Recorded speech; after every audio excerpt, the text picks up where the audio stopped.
Yes, I just got the recording. So if you are watching this webinar, it is going to be recorded. It's going to be posted on YouTube, our YouTube page, so you can always reference this and play it back at your own speed. If I go too fast on something, feel free to kind of just chime in, and hopefully I can answer that question with greater detail and get you off and going. Again, welcome everybody. This is Touchpix 101. We'll be covering the new beta that the developer is allowing everybody to use for testing purposes. We're going to be covering the GoPro 10, which is a very new GoPro today. We will be trying to cover ScanPix 2.0. ScanPix, for those of you that don't know, is a companion app. It's absolutely free. It's only able to be used with Touchpix. And what that does, it enables you to share your content without requiring any type of internet connection. You do need hardware for it to work successfully. The only hardware you will need is a router. We recommend you use a router by the name of TP-Link, right? I'm going to put it in the chat bar as well. That way you can know exactly what I'm talking about. TP-Link AX 3000 is the one that I'm going to recommend. You guys can pick it up at the following website. B&H Photo has it on sale right now. Google B&H Photo and then throw in that the router name and model number, and I think they have it on sale for like $80, I think. So it's a bargain because it's usually $140 router. So for those that don't know, yes, ScanPix is changing the game for sharing, right? No more issues with sharing content, or my guest didn't get the text message, didn't get the email. That's all relying on internet. ScanPix will let you share that without relying on internet, and I'll walk you through step by step on how to set that up. Okay, so without further ado, we're going to get started. There's going to be a couple recommendations that I'm going to have for you guys, and we're going to go through them now. I want you guys to get familiar with this website here called speedtest.net. What this is, if you're not using ScanPix and you are going to be using the regular sharing modes via internet, email, or text, make sure that whatever venue you're going into or whatever Wi-Fi hotspot you purchase, make sure you have adequate speeds. So every time you get to an event, go into speedtest.net, tap into that Wi-Fi network, and it's going to test that specific speed. So for me now, it's telling me I'm on my local Spectrum here at home in my garage. I'm going to hit go to get a quick test. Let me see if we cancel that. And I'm testing my internet speed, right? This will work from your phone. There's an app that will work for this. Right now, it's a little slow considering. Let me figure this out here. Make sure I'm in the right network. Oh, that's what happened. I'm in the wrong network. Hopefully it won't log me off, but I'm gonna try to log on to a new network. Give me a sec, okay? Bear with me.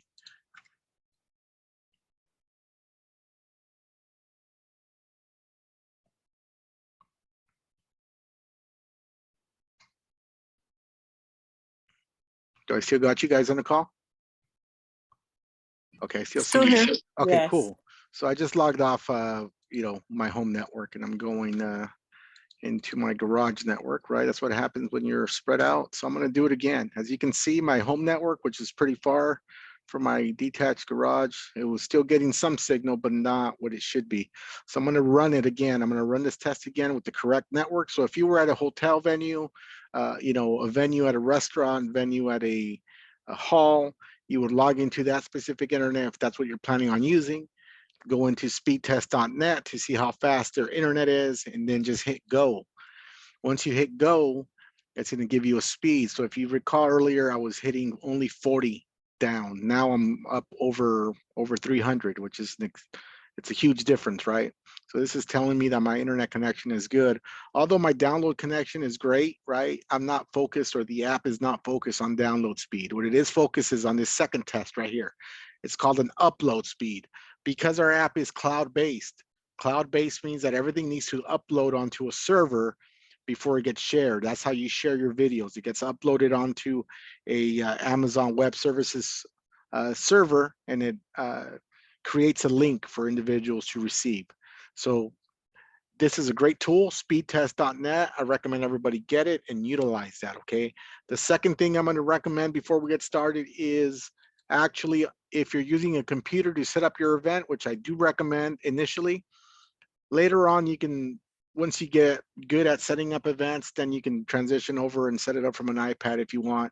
But I'm going to recommend you actually set it up from a computer. What do I mean by computer? I mean a Windows-based computer or a Mac computer.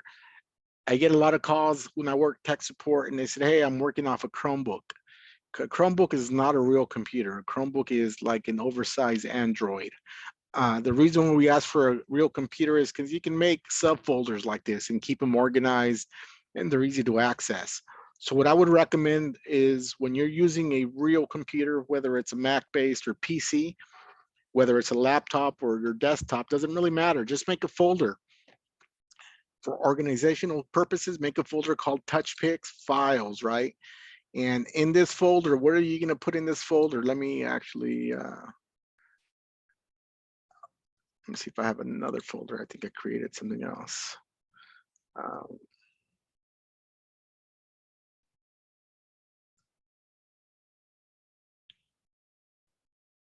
Well, let's use that. Let's just use what I have. Okay, so name it Touchpix files. And in this folder, what I would want you to save is any type of artwork that you're going to use for creating your event. So initially, I would recommend that you make your artwork or you have somebody make it for you. Somebody needs to make your logos unless you're going to design them yourself. Once you have all of that stuff, you're going to place it in your Touchpix files folder. So your artwork for your overlay, your logos for your business, maybe added media that you may want to add, maybe some music, which we'll get to the music part soon. I tend to use this one called Trap. It is a royalty-free music track. We'll get why I'm saying royalty-free. But everything that you're going to use to set up that event, I want you to dump it into a specific folder on your desktop where you know where it's going to be located, right? So now we're in touchpix.com. If you don't have a account with us, this is your first time using Touchpix, you're just jumping on the call because you want to know what Touchpix is about, this is what you need to do. First of all, you got to create an account. When you create an account, you're going to click on this login tab up on the top right hand side. Once you're on your login tab, if you don't have an account, you're going to register for an account with your name and email address. It makes it real easy if you register with your name and you use a email address that's associated to your Apple device, your Apple ID email address, right? Because a lot of times people buy the subscription, and I'm going to show you how to do that from the app, but they'll buy it from the app and they'll create a different account and they'll have mismatched email addresses. So it's not going to sync over most of the time, right? So I would recommend that if you're going to do this for a business, you also make a new Apple ID email address. You keep your personal stuff personal. And if you're doing this for a business, you create yourself a new Apple ID email account. And you may want to register Touchpix using that specific Apple ID email account. Once you register, it's going to send you a confirmation, a welcome email where you create your password, right? You're going to create that, you're going to go ahead and complete that registration process, and then you're going to log in. In my case, I'm going to log in now. My stuff may look a little different because I am on a developer screen. Not everything is going to match, but this is called your dashboard. You're going to live in this dashboard area. This is your main area where you're going to go to when you're creating an event, right? Before I show you how to create an event, I'm going to explain to you a couple of tabs. There's some tabs up here. It's called Create Event. There's two sections. Create a custom event, create an event from preset, right? There's a designer tab. The designer tab is we're going to use towards the end when we create the event, and the designer will allow you to upload your artwork, your overlay, right? We're going to go into pricing right now real quick just so we can explain what the pricing structure looks like with Touchpix. Touchpix is an app. It's a subscription app. It's no different from Netflix, no different from Spotify, no different from any of the subscription-based apps that you're paying monthly. It is your responsibility to pick whatever package makes the best sense for you, but it is your responsibility to turn it off and turn it on when it's not being used, right? Or else it's going to do reoccurring payments. It's going to keep charging you till you tell it to turn off. I will show you how to turn it off, and how to access that menu. That way you know exactly what to do. I get a lot of calls and saying, hey, DJ, man, I've been charged for the last 3 months and I've only used it once. Can I get a refund? The answer to that is probably not, more than likely not, because we at Touchpix, we don't receive any of the financial information directly with us. Everything is purchased through the Apple App Store. So you have to go through the Apple App Store to make your purchase. Eventually, Apple cuts Touchpix check, and that's kind of how the way we coordinate business. But we don't have the ability to do refunds. We don't have the ability to do that. We would encourage you to reach out to the Apple App Store when you have some type of accounting or financial question as far as reverse payment type of thing. They're better off advising you what you need to do. So we have 3 packages. We have a weekly package. It's $50 a week, right? The subscription works 100%. It gives you the ability to activate this app on unlimited devices that you own, meaning that every single device that you're trying to put Touchpix on, just make sure they have the same exact Apple ID because it's tied to your Apple ID. $50 may seem a lot to some people. A lot of people choose to go the weekly route because they're probably new in the industry. They're probably just getting clients. They're filling out, their market, and they may not have a lot of bookings. If you have more bookings and you're a little more established, there's a little bit of a cost savings if you move over to the monthly plan, right? You'll get it for the entire month. The way these work, for example, today is Wednesday. It's about, for me, it's 5:30 Pacific time, right? If I were to purchase a package on my phone right now, it's 5:32 Pacific time, it's going to expire next Wednesday at 5:32, right? It gives you the entire 7 days, or it'll give you the entire 30 or 31 days, depending on what month it is. If you're more busy, if you're an established photo booth company that doesn't only offer 360s, but you also offer iPad photo booth drop-off units, then the yearly plan may make better sense for you because you ultimately can activate any of those number devices if you have 4, 5, 6 going out on the weekend, and they could all be running at the same time, as long as they have the Apple ID that's for the same account and you have an event that is loaded on each device, okay?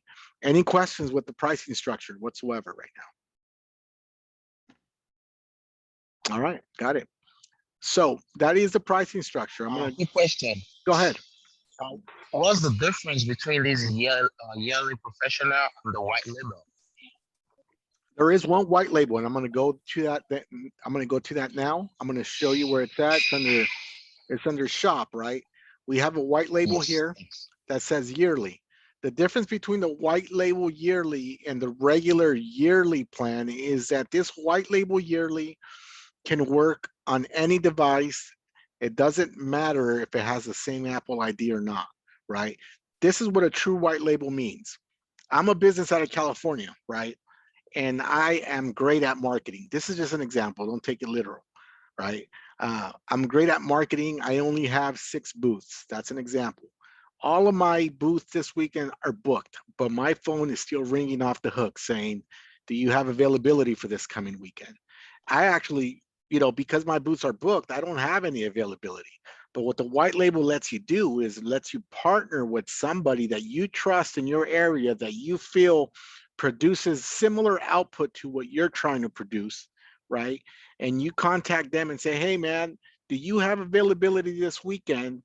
Let's work out a deal because I have a client that needs service. That client is still going to book with you. You're the original booking platform for that because that's your client. They're calling you. Your marketing is paying dividends right now. You book that client, you work it out with another photo booth company, right? You set up the event, you send the other company the QR code. All the other company does is scan the QR code and they'll go perform that job for you. Whatever money you guys agree upon, that's on you guys, right? It's a win-win situation for you because you're still making money. It's a win situation for the other company because they're probably not booked and they can use that money, right? And it's win-win. The only suggestion that I have is be very careful when you do this. This has been a common practice for us photo boothers for years to come. Be very careful because whoever you negotiate these types of deals with is somebody that you need to trust. Now, that company that's going to go represent you, they cannot go into that specific event promoting their own business. This is your client. Nothing can be branded with their branding. This is your client, right? This is what's called a white label type of booking, right? So this makes it easy for people not to have the same Apple ID. You could just send them the QR code, they could activate and run with it, right? So that's the biggest difference. If you get the regular package, then yeah, most of your devices have to have the same Apple ID. Does that make sense for you guys?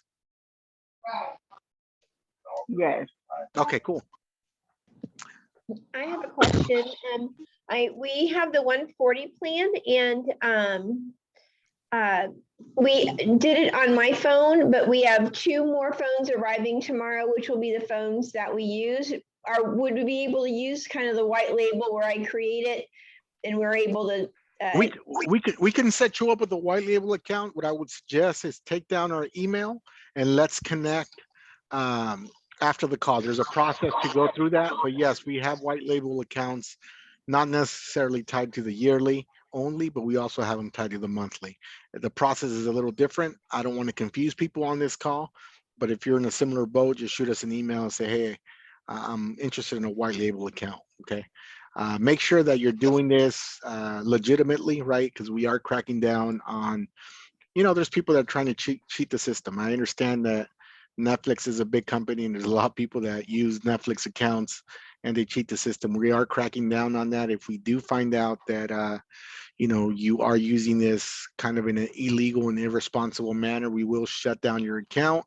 And you don't want that to happen. So yeah, is there a way if we just want to get it from my Apple or my iPhone to the iPhones that are coming tomorrow? Is there, and not necessarily white label, but I mean, is there a way that we can change it to be their Apple, the new phones that are coming versus mine that's not, it's not the. Yeah, so what I would, in your situation, if you really don't want to tie them all to the same Apple ID, like I said, I would create a separate business related Apple ID and make the purchase on that specific Apple ID account.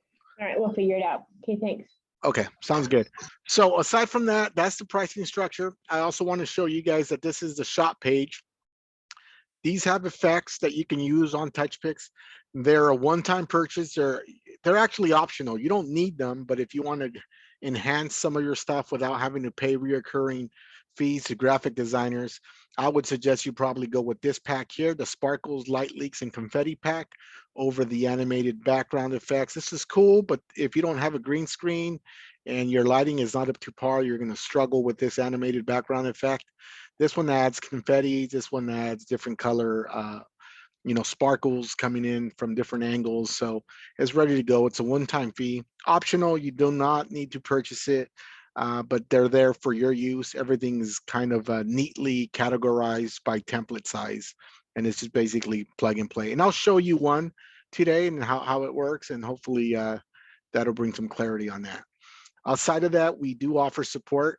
Our support's going to change. Initially, we started as a 7-day support phone line. That we took a hit, right? Because we are implementing the software. We're trying to keep up with everything, and we just couldn't keep up with support. So as of now, we are closed Sunday, Monday, Tuesdays. Support hours will be Wednesday, Thursday, Friday, and Saturday. I'm out of the West Coast, right? So I'm Pacific time, and we have a support person on the call. His name's Charles. He's out of the East Coast. Charles, are you on? You want to say what's up? What's going on, everybody? Nice to meet y'all. Y'all need anything, I'm here to help.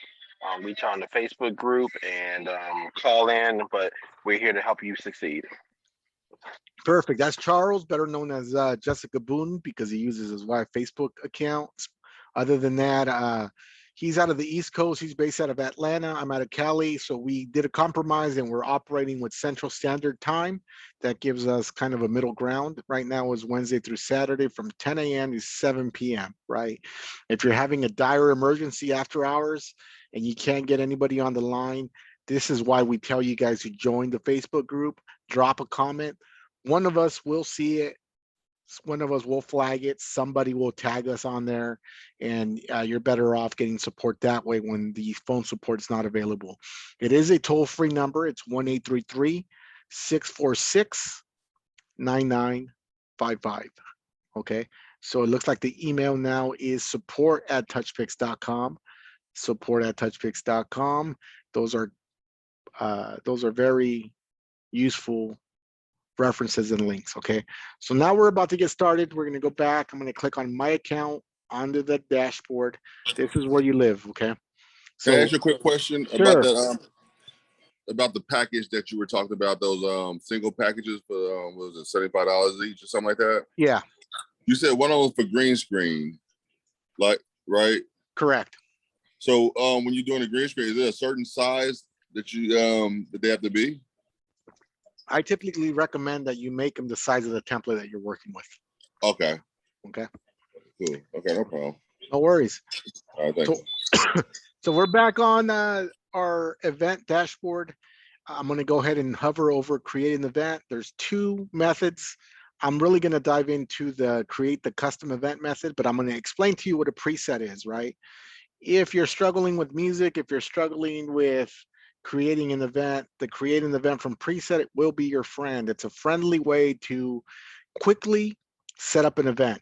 It's going to ask you a few questions and it's designed for you to get up and going within 3 clicks, right? So if you have a non-motorized spinner, or maybe you have a motorized spinner, or maybe you just want to set up a sharing station, you select your, your current circumstance, and it's going to ask you some follow-up questions. The reason why I don't like showing this way is because for me, it's kind of like a cheat code. It's kind of like a shortcut, right? By setting up an event from a preset, Touchpix is actually including its own music, and it's also including its own branding, meaning it'll have Touchpix branding. You would still have to go in there manually to change out the branding to your branding and change out some of the other stuff. It's a little redundant, it's a little repetitive for me. If you're gonna already do all those intricacies, I'd rather you learn how to do it from scratch. That way you fully understand what every function is. So we're gonna start with that. I'm gonna hit the go back button, and we're gonna go to create an event. Create a custom event is the one that we're gonna be focused on for today's webinar.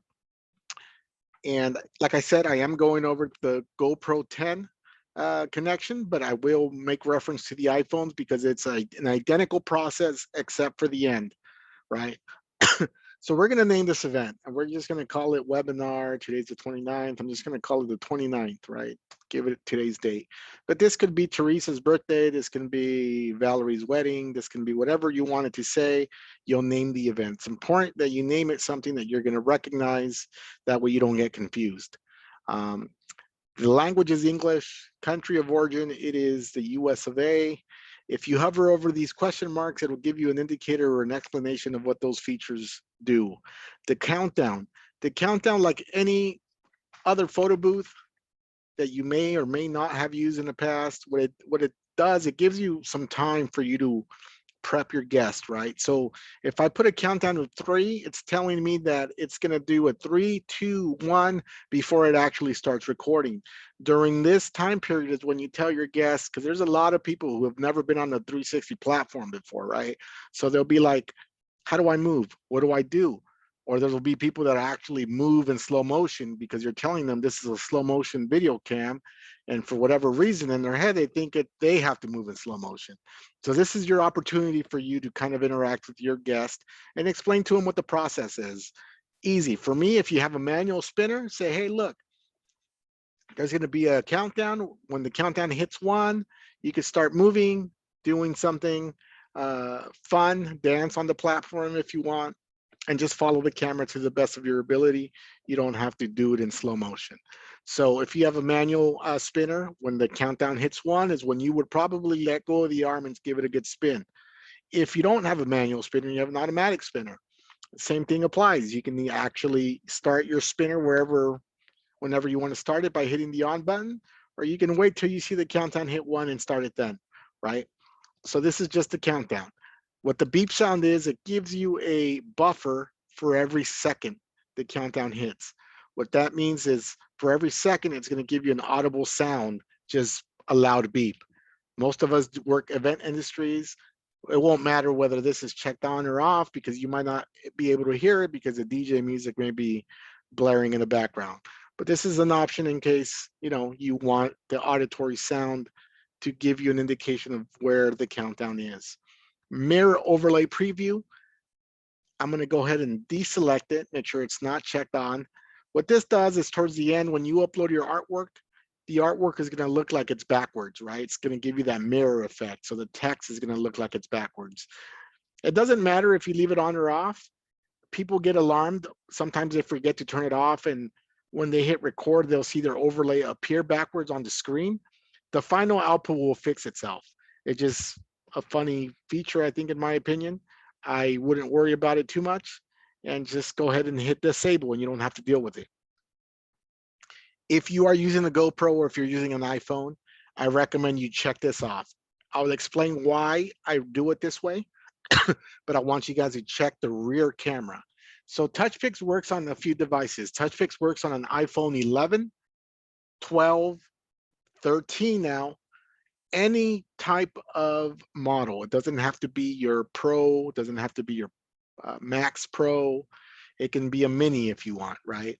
The reason why we start off with an iPhone 11 is because those are equipped with the better camera lens. They're meant to have an ultra wide angle lens on the back, and they're also meant to capture the frame rate.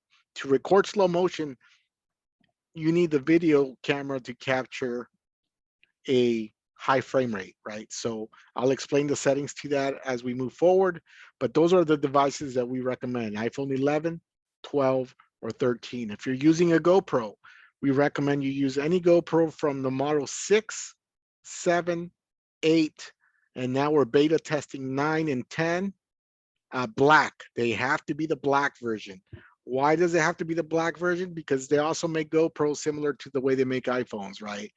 The basic model only does certain things. The silver model only does certain things, but the black model is what captures at the high frame rate. So make sure you get the black version, right?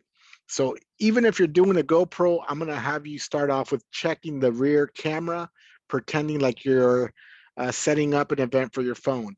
The reason I do this is because, you know, people need to be prepared, and I want to prepare people to the best of my ability based on my experiences.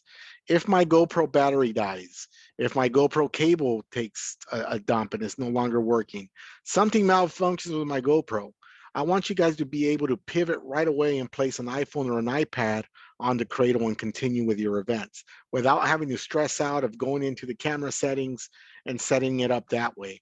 If you do it this way, all the settings will be already set up. So in the event that you do got to pivot, it'll just be really rapid and quick and you won't miss a beat. So just follow these settings. In addition to that, you have a camera exposure menu. I always like to enable this, right? Camera exposure. If you bought a 360, chances are that you spend probably more than $2,000 on your 360. You also need adequate lighting to be able to light your subject or your platform properly. Some people don't realize of that added cost, right? So you might not start off with 4 lights. You may just have 1 ring light and think that's enough. With the camera exposure, if you're going to an event and that event happens to be a venue that the lighting is dim, if you enable camera exposure, it will allow you to make camera adjustments on the fly when you are doing your event to compensate for exposure. Meaning, like a regular camera, if people are familiar with regular DSLR cameras, you can increase your exposure or the ISO, and it'll make your content look a little crispier than just complete darkness. Advantages between a GoPro and an iPhone: this is my opinion, and maybe I don't know if Charles wants to give his opinion.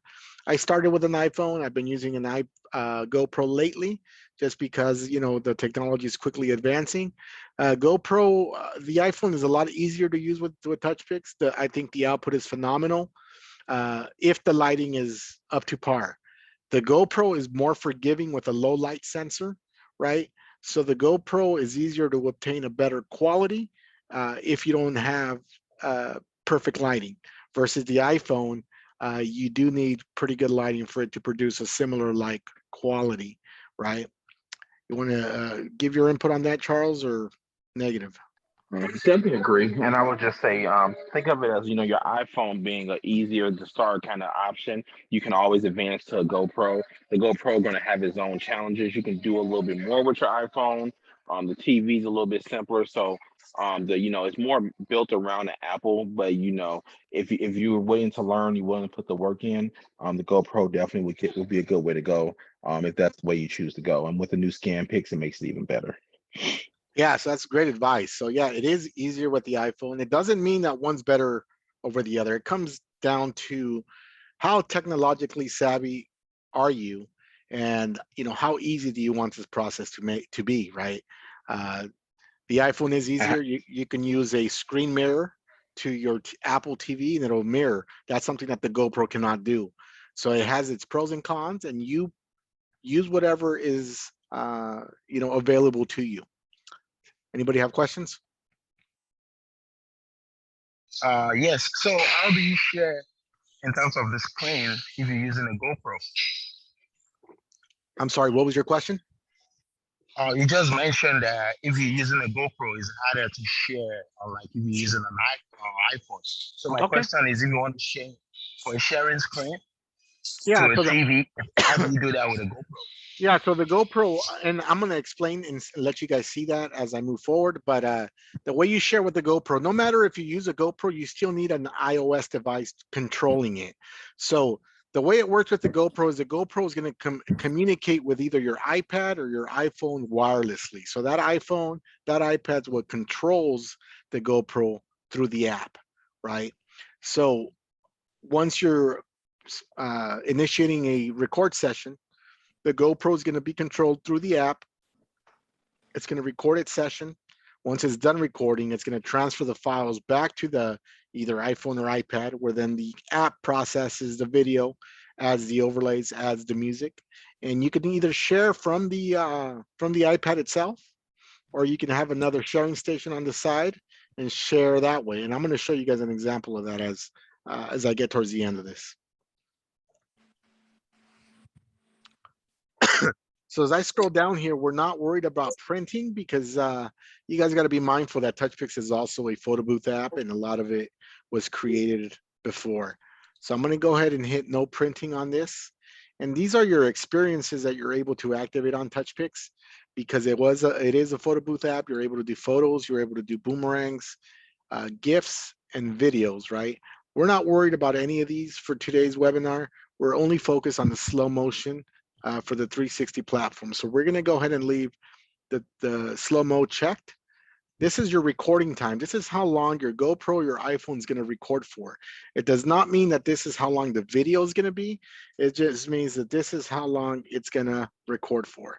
I'm going to go ahead and also leave it at the default settings of 4.5 seconds. I'm going to enable a slow-mo boomerang. What a slow-mo boomerang is, it's after Touchpix applies the effects. At the very end of the video, it plays the video in reverse, and it actually gives it a very cool effect. So I'm going to go ahead and enable that, right? And it also extends your output time. The next, I have a question. Sorry. Go ahead. The slow-mo recording time, is that the length of the slow-mo time? Like how long the video is slow-mo action for? No, that's only the recording time. What does that mean? It means it's going to record for 4.5 seconds. It's only going to capture 4.5 seconds worth of content. The app itself is going to apply the actual effects. I'll explain to you how you can control your slow-mo recording as I get further down the road, but I will hit on that. Thank you. So this is a controversial segment, right? I always get tons of questions in this part, right? So I'm going to keep it really simple. We are Touchpix. We are a software-based company. We have to abide by all laws and rules that the United States has, right? Regarding music, there's a lot of people that, subscribe to music via, Apple Music or other Spotify, right? And we get this question all the time. How do I load up a Apple song onto Touchpix? And my answer to that is you don't. I'm not going to teach you how to do that. If you want to learn how to do that, there's plenty of YouTube videos that can teach you. We are a software-based company, and we're trying to do everything the legal way. We're also trying to prevent you guys from being sued, right? There is cases where record labels come after certain individuals because you guys are using content that you have no permission to use. A lot of people say, well, it's promotion for them. Yes, but it's also profit for you. So there's two arguments to that. If you're buying Apple Music, yes, you're buying it for personal use. It's in their disclaimer. As soon as you make that transition over to your business, you're no longer using it for personal use. You're using it for profit, and that changes things. So we're always going to discourage to use music. The developer is going to release some songs. That way people at least are able to upload some default songs that he paid for on that end, and he's going to make them usable for Touchpix because he got some what's called royalty-free music that he was able to license for its users, basically.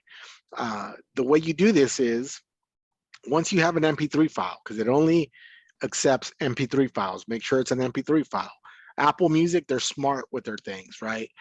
Apple Music, if you download an Apple Music file, is not an MP3 file. Apple changed that format to only work with Apple products. Their container is called an M4U file, right? And they do that for anti-piracy reasons. But, I think a lot of people on this call are very smart individuals. YouTube is the wealth of knowledge. If you really, really want to do it the way I'm advising you to not do it, go ahead and search YouTube and you'll find your answer there. Purposes of this is for example, go to any of the websites that I listed in the chat. Some of them are called, one of them is called Bent Sound, Music Bed, Epidemic Sound, AudioJungle.net. All of these are royalty-free music sites. What does royalty-free mean? It means that it's not owned by a specific record label. There's individual artists who make beats that sound very similar to Top 40. You're just going to have to kind of be like a DJ, and instead of crate digging, you're going to have to dig through some of these soundtracks because there's tons of them, right? But it is separated in genres. And there's a lot of feel-good music that I use. So, just be patient with the process. It may cost you a few bucks here and there, but at the end of the day, you'll have that peace of mind that nobody's coming after your business and it's not a liability. Once you download those tracks, then you do come here where it says add audio file. You click choose file, right? And I'm going to actually show you guys how I created my Touchpix files folder. Once you point it there the first time, it's always going to go into the default folder moving forward. I'm going to use a track that I purchased that is a copyright free music track, and it's going to be this trap file here. It's an MP3 file.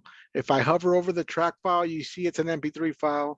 You see that it's also 30 seconds in length, and you see the file size, right? I recommend that if you guys do get files off anywhere you end up getting your files from, you actually download a free app on your iPhone or iPad called Music Cutter. It'll allow you to cut the music because you don't need to load a 3-minute song onto this. You just need 30 seconds of a song, and that should be plenty. So in this case, I'm going to load up this trap song. I'm going to hit open.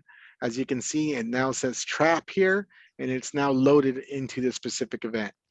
As I scroll down, I'm going to skip screen flash. Screen flash does not matter for the 360 side. This is for the photo booth side, which simulates a flash of a camera, right?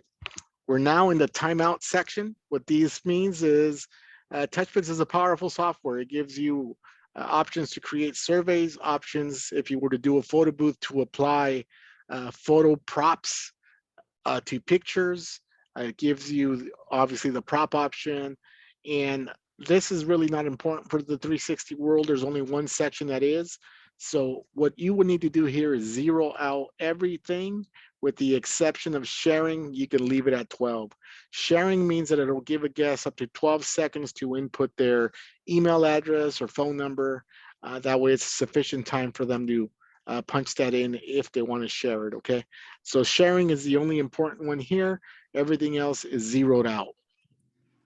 As we scroll down, these are your sharing methods, right? There is SMS, which means text messaging. There's email.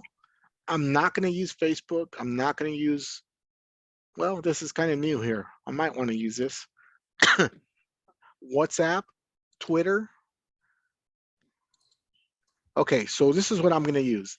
I'm going to use text messaging, email. WhatsApp is cool. It's something that's kind of being used more of lately in the US. Download, airdrop, and QR code. What does download mean? I always get this question. Download, it means this. Typically, the way the app works, you run a session, you're done with the session, the system then uploads it onto the online cloud. It creates a link. So when the guest uses the SMS text function, it texts them that specific link, right? So if people own iPhones, whenever you click on that link, what is the native web browser that belongs to iPhone or iPad? It is Safari. Safari creates limitations with Apple sometimes, and it doesn't supply you a way to easily download that content. By enabling this check mark here with download, Touchpix will make sure that there's a download button that appears there, and it makes it real easy for people that open up that link to be able to download that photo onto their device. So this is pretty important, okay, the download link. Airdrop is pretty self-explanatory. Apple devices can share via airdrop, and QR code, if you have internet, it'll supply you with an individual QR code, right? The reason I don't use Facebook, Twitter is because in order to use Facebook or Twitter sharing, the guest would need to put in their full credentials, meaning their full email address and full password to be able to do that. And honestly, nobody has time for that. That's going to create long lines. Email, QR code, airdrop are much easier ways. The guests, as soon as they have it on their phone, are going to be able to share it on social media if that's what they want to do. I'm also not going to enable this screen edit screen. It's not needed. It is very important for you guys to do to select this in-app gallery. In-app gallery is super important for you guys to select, okay? This enables the sharing methods. So make sure that's checked off. So because you are paying Touchpix some money, we want to be able to provide you guys the ability to market yourself or brand yourself, right? So the email subject line, although right now it just says regular photo booth, right? You can change this to your brand. You can make it say, thank you for using XYZ photo booth. You can change the content that the user is going to receive if they send themselves a text message. Thank you for using xyzphotobooth.com. This is my hashtag for my Instagram page. Follow us, and this is how you contact me, right? That's what I would put. I use that same message on all 4 of these boxes, right? This is your way to brand to your clients receiving that content. You know, when they're sharing their content, they'll be, oh yeah, I used that 360 the other day. It came from XYZ photo booth. This is how to contact them because I have it on my text message. So that's a great way to kind of market yourself when you're at events, is plugging in your plugs there. As we scroll down, like I said, I'm not going to worry about props. We're going to come down to the branding section here. The branding section here is pretty important. You can actually put your brand here. You can put XYZ photo booth, right? .com or whatever it is that you want to put. The app logo. So these 3 sections here are going to take logo files, right? So make sure you have these ready to go. I recommend you guys use what's called a PNG file. It's a transparent file. So if you have a file, it means that it doesn't have a background. If you use JPEGs, you may experience that if you use a JPEG, all of a sudden your logo has a white square behind it or a black square behind it. PNG files are great because it doesn't have a background. It's just your logo hovering up in the air, right? So your app logo, where does your app logo go? Your app logo goes in a couple of places. If you put an app logo, if you're using an Apple TV, the app logo is placed on the Apple TV dead center. It's also placed in your sharing station dead center, and it's a way to brand your logo, right?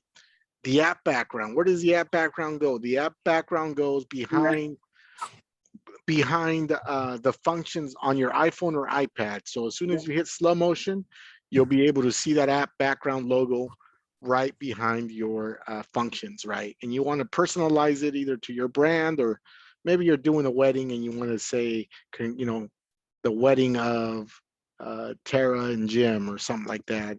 That's a good place to put that, right? Web gallery, same thing. It'll appear on your web gallery in the background, right? So when you're running a session or an event, Touchpix gives you a specific web gallery that's tied to that event, and we'll keep it up and active in our server for up to a year. So meaning that at the end of the event, once you've uploaded all your content, all you have to do is give whoever paid you that link, and that link will live there for a year. The web gallery background just means whatever logo you upload, it will be in the background of that web gallery. And I'll show you how that looks like as I'm going through the setup process. So for me, the way I do things here is these 3 files, I keep them real consistent and I keep them the same, right? For me, I use my brand and I'll do it the same. So I'm going to hit choose file here. And I'm going to pretend that this Instagram logo here is my logo, right? As you can see the dimensions on this Instagram logo, it's a PNG file, which means it's transparent. The dimensions are 640 by 640. Don't worry too much about the dimensions. I would suggest that if you keep it under 2500 by 2500, you'll be okay, right? Make sure that your file size is probably lower than 4 megabytes or 5 megabytes. I would do 4 to be on the safe side. This is extremely small. This is extremely small, so I'm going to go ahead and hit this. Mama, come on, coming back, punky head boy. Okay. So once I selected that, it loaded. I'm going to use the same here for the app background. I'm going to hit choose file. I'm going to go back to the same logo. Like I said, I placed that same logo in all 3 spots, right? I'm pretending the Instagram logo is my logo. What did I do with it? Here it is. So now it's loaded in all 3 spots. Perfect. I'll show you how that looks like once I load it onto my phone. So if I was using a JPEG and my background logo was white, it's important you pay attention to this function here. Because if your background is white and you're telling your software that you want your text and your buttons to be white, you're not going to be able to see the text or the buttons. They're going to be camouflaged. So what you're going to need to do to change that is click on this square here and pick whatever color you want to use other than white. That way you're able to see the buttons. My logo is not white background, so I'm just going to leave it white for the purposes of this tutorial. This is a great function here too. I'm not going to go into great detail on this. I would recommend you guys mess with this function once you guys get it down. This is an attract screen. You could actually place a video in the attract screen.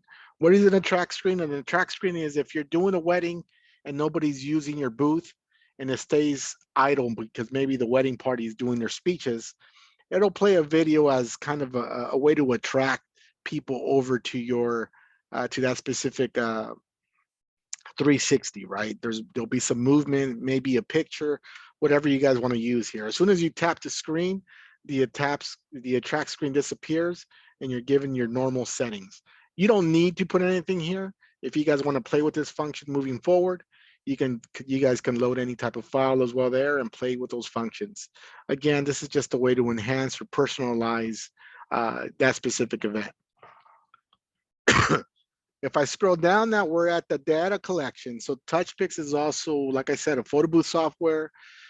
You can create surveys. People sometimes ask, well, DJ, why do I need Touchpix to do that, right?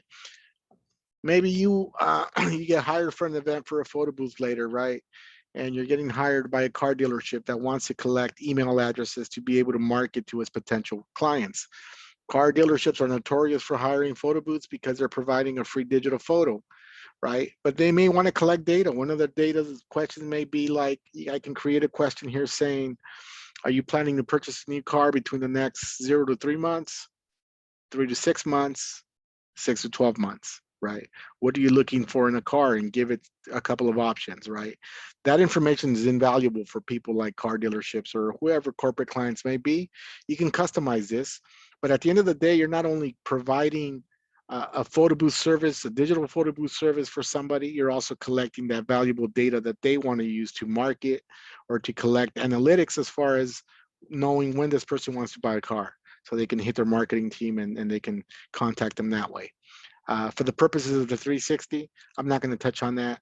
I just want to give you a heads up that Touchpix allows you to do that, right? Triggers. Touchpix has a way to actually detect when an iPhone has been moved, right? So if you enable trigger, the iPhone has a built-in GPS, and if you were to hit your on button for people using the motorized spinner, Touchpix will detect that the phone is moving and it'll start the session. The way I like to teach this webinar is without the trigger, but if you want to mess with this trigger option, it works really great. You can use it that way, but I'm going to go without it, right? Especially for manual spinner users, I like to show it without it, because if you left the trigger activated and you throw your spinner arm, right, and maybe you have a countdown of 4 seconds, now you're going to get a 4, 3, 2, 1. Then it's going to record for an added 5 seconds. And we're hoping that the arm doesn't slow down or stop before the recording stops. So I like to show it without it. That way people understand the way that works, right? And Hey, now, I have a quick question. Go ahead. Under the survey area, is that something that gets sent to them in their text or email, or is that something we collect before they get on? So the way the survey area works is you're going to go ahead and set that up, and they'll take their picture, and you can set that survey questions to come up after the session or before the session, but ultimately whatever information is entered is captured. And I'll show you where that lives. So after your event, you'll have like an Excel spreadsheet with all the answers to what it kind of keeps track of what session, what did they answer, what's their email, and all that information is what you can basically sell to your client, or that's what your client's paying you more money to capture that information. Right. That's what I was wondering. I didn't know how we captured that information, or at what point we had them fill that information out. Yeah, it captures it in an Excel type format. It's a spreadsheet, and it does a really good job of doing it in a sequential order, so you know who answered what, based on what number that session was. Right, but I guess like I'm still not following is when you collect that information, like before or after. Yeah, like, you can collect it after. After. My experience is just collecting it after. Or something. It's after, when the person is getting ready to email that question to themselves. Sometimes the survey will pop up right before they can actually send that picture to themselves. They'll have to. Okay, that's what I was missing. Yeah. That's the part I was looking for. Thank you. Okay, not a problem. So now I'm going to go ahead. We're here with the external screen. For people that are using iPhones, I love using the external screen. Even if you're a GoPro user, you can still use it, but it has some limitations. For iPhone users, if you use an external screen, don't feel obligated. You don't have to use an external screen, but for me, this is a moneymaker. It's an add-on. It's considered an added feature. I couple this with an Apple TV box, right? I use an Apple TV box. People often mistake when I say Apple TV, and they think that I actually buy a TV that's made by Apple. An Apple TV is an actual Apple TV box, similar to your Amazon Fire Stick, to your Roku stick, or your Google Chromecast, right? It's just a box that you plug into the back of your TV. And what that allows you to do is, because it's an Apple product, it'll allow your iPhone to live record your session and do a video playback at the end. It's very easy to do. I will show you a sample of what that looks like. For iPhone users, that's awesome because it lets you do a live view recording. For GoPro users, because GoPro is not an Apple product, you can still utilize this feature, except here, you're gonna have to, instead of external session, you're gonna have to toggle it down to slideshow. And it'll just do a video slideshow of your sessions the entire night, right? So Apple users use external session, GoPro users use slideshow sessions. What this does additionally is it actually creates a QR carousel, meaning that if you do have internet, attached to that specific Apple TV. After the session completes, the video plays back on the huge screen. Right underneath that video, it's going to generate a QR code. So instead of your guests going to the sharing station to share, they can just walk up to the TV and scan that specific QR code underneath that video, and they'll have that video on their phone pretty instantly. So that's a great way to share, right? Hi there. Sorry, I have a quick question for you. How many QR codes are shown at a time? And is it organized so that guests know which QR code belongs to them? So that's a great question. It's because my next segment on that was going to be, this is designed more as an upsell type of scenario, right? It looks good on a big screen TV, but it's only designed to do the most recent sessions, the last 4 or 5 sessions it'll show.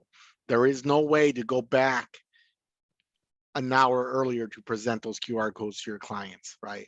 It's only the last 4 sessions. If you need to share them that way, we recommend that you use a sharing station. This is just more of a show enhancer. It just kind of creates the wow factor, right? And it's a way for you guys to be able to just upsell and get more money. I use this on anywhere from a 26-inch TV to a 32 to a 55. I've used this on a projector onto a huge wall, right? So get really creative with this. People who utilize this, and if you're taking an Apple TV and a TV to your events, very minimal, you guys can demand at least $250 extra for having to take this and present it this way. That's very lowballing price depending on what you decide to do. Hello, I got a Question. Sure. So is there any way you can be able to sell a video of all, where you can record all of the videos and sell that to, the individual? No, because let me rephrase your question, because you're asking if you're able to record every single video and kind of create an upsell for that. So that's the intricacies of 360. 360 is not a photo booth, right? So you're already getting hired to provide video content to your guests, right? So by you trying to sell them a compilation of stuff doesn't really make a lot of sense, because at the end of the day, they're paying for a video service, and at the end of the day, you're going to be given the option where you can share your entire gallery and they can download all their videos by just clicking one download button into a zip file. Does that make sense? Okay, that's what I was looking for. Okay, cool. Okay. Can I ask a question? Sure. How is this different than sharing? Like, how is this different? I'm new to this, so I'm trying to learn. Yeah, so it basically an added element. It's more of a wow factor. You'll see me use it today. I'm going to do a live demo of that. That way you can actually connect the dots and it makes sense for you. If it makes sense for you, great. And this may not be something you may want to do. This is a completely optional thing. But I assure you, when you're doing this at a bigger venue with maybe over 100 guests, I would say, and you're projecting something like this onto a TV that's probably around 50 inches or even a projector, it's going to demand more money, in the sense that that presentation is going to look a lot more professional, and it's going to give you that edge where you're going to be able to demand more money. But again, it's a preference thing, and it is no difference from sharing it from your sharing station. But this is just to create this illusion of the wow factor. This is what this guy does that the other 360 photo booth operator can't do. Okay. I have a question. Go ahead. Are you able to just put the QR code for the whole event up even before you're done with the whole Yes. 360? So, Yes, you are. So just so people understand your question, is what you're asking is, are you able to share your event QR code? So instead of having a sharing station, you can actually just have a printout of a QR code on the table, and people can just go scan that and they'll have access to the entire gallery. Is that what you're asking? how do you make that? Well, so I'm going to show you that towards the end, but I'm just trying to explain to people, that way people understand your question of what that question will you know, Are you able to put that on your sharing station? So you are able to put it on your sharing station, but I would recommend to you guys check in with whoever's hiring you for this event, because people get really conservative with, you know, sharing people's videos, right? So make sure that they clear it. Whoever's paying you, make sure that they clear it before you start sharing galleries, right? Because a lot of people start grabbing other videos that don't necessarily belong to them. So be very careful with that. So right now, this is 1 by 1. How do you share 1 by 1? Yeah, one by one, you can do it individually on the sharing station, and I'll make a demo of that and explain to you exactly the steps that you need. It's very similar, but you can definitely do it that way as well. Okay, thanks. So as soon as we hit this portion, right, you have the QR code, you have the live view. I'm gonna go ahead and hit submit. I'm not gonna use hand trigger. Hand trigger is for a photo booth option. So I'm gonna hit submit, right? And we're done setting up the event. That took a little while, but I assure you it does not take nearly an hour to set up a QR event. I'm just explaining the intricacies. Once you get really good at this, it's going to actually take you probably the very longest. I don't see it taking you longer than 7 minutes. I can set up an event now in probably less than a minute, right? But that's because I already know the rhythm, the files that I need and stuff like that. So once I hit submit, you're given a QR code that you can scan into. Before I scan into and show you that, we're going to create your overlay, right? So I'm going to click on designer. And as I click on designer, we're at the last phase where you're just going to upload or create your overlay. Can I ask you a quick question real quick? Sure. This is just about the shop page. You I only saw 2 things on there. Did they change the thing on the shop page? Not really sure. What are you seeing? I just see the sparkles and the touch trigger. I mean, as the white label. I don't think it changed, but what browser are you using? Can you try a different browser and see if you get a different? Okay. All right, I'll check. You can continue. Okay. Sounds good. So we're at the designer page, right? And we're going to be either designing an overlay or uploading some overlay that I purchased from a designer. So our Touchpix user group has a lot of freelance people that are good at what they do. You'll find a lot of people saying, hey, I design overlays.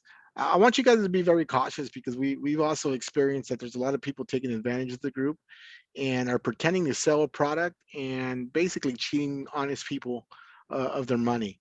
So let them send you samples of their work that you're requesting, right? Their samples can be easily watermarked until your payment goes through and you guys can do those exchanges. If people are not able to send you samples, that's a big red flag for me, right? Big red flag, and they're not legitimate. They don't know what they're doing, and they're just trying to con you into sending money. We're not responsible for a lot of these people. We're trying to eliminate that. As soon as we find out that people are doing this, they're banned from the group. But then this goes to show that they get a little clever and they just sign in with a different account. And just be very cautious about this, okay? This applies in buying any type of services that are used. Just use your best judgment. See if they have references in the industry, somebody you can bounce off and say, hey, have you purchased this from this guy? Is he reputable? So just, you know, use your best judgment and do some safety checks, right? But as far as designing an overlay, I clicked on templates, right? And you're given this photo booth template. I'm not worried about the photo booth template, so I'm going to go ahead and to the left, click on templates here. Once I click on templates, you're going to see this drop-down menu here. Drop-down menu has a segment that's called Slo-Mo Overlays. I'm going to go ahead and highlight Slo-Mo Overlays, right? I'm now given 5 different options. Slo-Mo Overlay 1 seems to be popular for people who want the full body shot, where they're getting a cropped version of you know, a vertical template, right? That is pretty popular for certain people. Other people use template number 2. This seems to be the most popular. It's a square shot. They use this because it's easy to post on Instagram. It's already sized correctly, but some people struggle with getting the full body shot. The full body shot doesn't necessarily mean it can't be achieved with any of these templates. You could actually achieve it with any of it. It's just easier to do with some than others. And that really comes down to you. The full body shot comes down to your preparation, how you are testing your specific spinner, your arm angle, and if you're using the proper equipment with the ultra wide lens, right? It really comes down to your testing and how you're positioning your arm, your lighting, and are you using the ultra wide lens. Purposes of this video, I'm going to go ahead and use, let's use something I haven't used before. Let's use overlay 3, which is a little bit on the wider side. As you can see, there's more room here to play with. So once I click on Slo-Mo Overlay 3, you see this silhouette pop up. This silhouette really means nothing. It just gives you an idea of when you design your artwork, it's giving you an idea of where the people are going to be positioned, right? So you can feel pretty confident designing something here. If I were to design it within Touchpix gives you a very basic way of designing an overlay. If you are committed to using this overlay, you can hover over here to the left and you can hit stickers. If you hit stickers, all of these are PNG files or clip art that you can use. Say you want to create a border of some sort using flowers, right? This is just a quick and dirty way. I'm no designer by any means, but I'll show you how to incorporate these effects if that's what you want to do, right? Say I want to use maybe flowers. Yeah, let's use a flower here. Say I want to use this flower here. I clicked on it. It pops up onto my screen. Once it's on my screen, now I can resize it, rotate it, do whatever it is that I want to do with this specific thing here. Maybe I don't like the color. If I don't like the color, I'll play with these sliders here so I can get or achieve a color that's more in line to the event that I'm working on, right? So you can play with all of these and figure out what is the color that you want to end up with using saturations and stuff like that. Say I like this color here, right? And I want to just do a border of flowers, right? Then you would hit this function here called duplicate, and it pops another one in. You can just line them up, hit duplicate, you know, and so forth. Again, I'm not the greatest designer, but Touchpix will allow you to use any of these clip arts here to do whatever it is that you want to do, right? I'm going to go ahead and delete these because I'm not going to use them. I'm just showing you how to do it within Touchpix. Quick question. Sure. What if it's like, okay, for example, like it's a New Year's party and like I wanted like graphics for like fireworks. Is there something like that? Yeah, so when you're going into specific theme parties, your best option is to hire a graphic designer if you don't know how to do them yourself. A lot of graphic designers use Photoshop, right, to design, and you can actually, YouTube has a lot of tutorials on how to use it. But if you have a themed event, know that there's a lot of graphic designers that charge you anywhere between 10 to probably about $35 a design.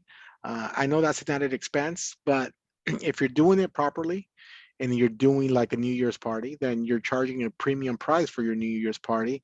Nothing should be out of pocket, including the subscription of the app. Whether you're hiring somebody to do your design for you or you're paying for the subscription of the app, that price should be included in your rental price, right? So you can maximize on your profit area. But for those specific areas, if you want to do that, you can either hire a graphic designer from the group, or I'll give you this other option here. There's tons of options that you can have. This is the option that I use. I go to this website here. I'm actually a member. It is kind of a steep membership fee initially, right? It's a $300 membership fee, but I'll tell you what it has and what it doesn't have. I'm going to go ahead and show you. This is called Photo Booth Talk, and they actually have tons and tons of templates that you can use, right? All of these templates you can use. Let me see if I can go into, I'm going to go ahead and go to Photo Booth templates and use, let's use 4x6 templates. So now I'm isolating, I'm only interested in 4x6 templates. I'm more interested in these templates here that are single shot.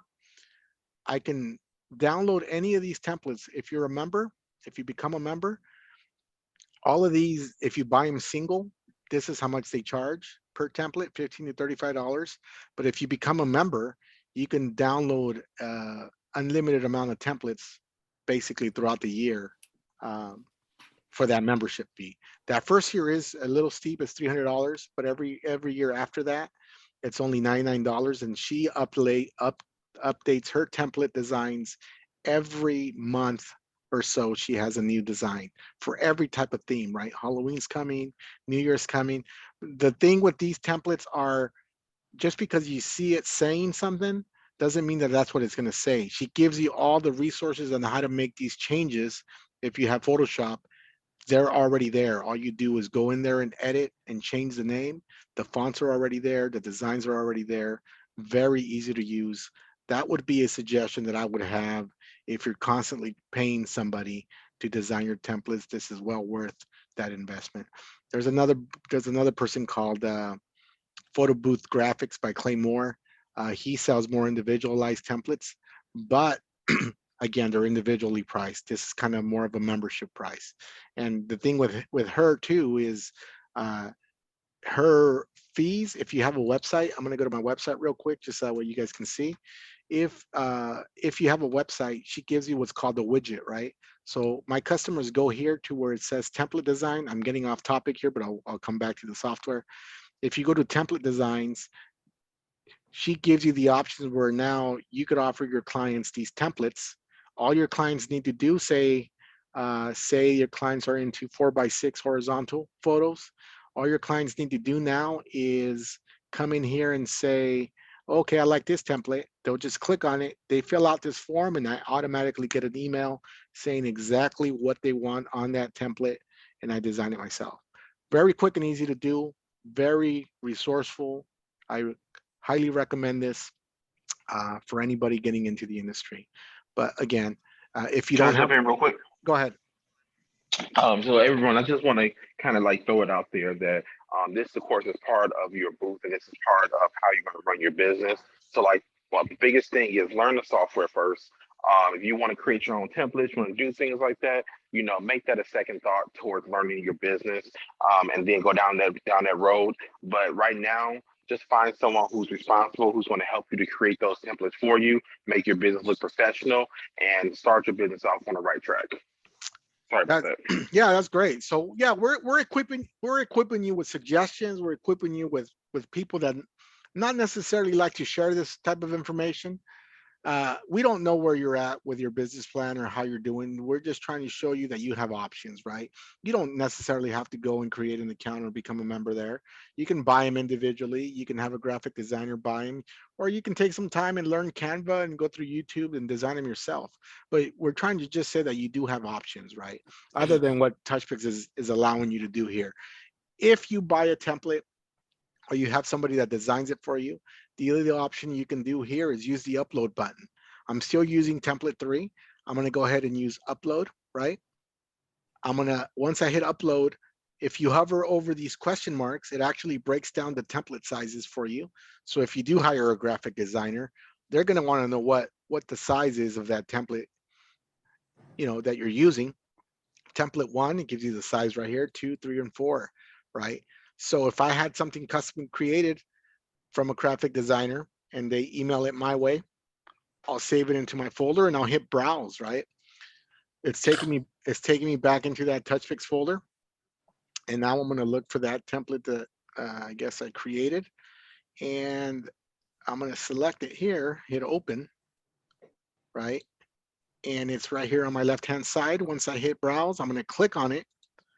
And this is the template here that I'm going to use. It's a custom template that was made for me for a specific quinceañera event that I did. But now this is a way that you can do it if you buy a template that's pre-made from somebody. You can have it customized.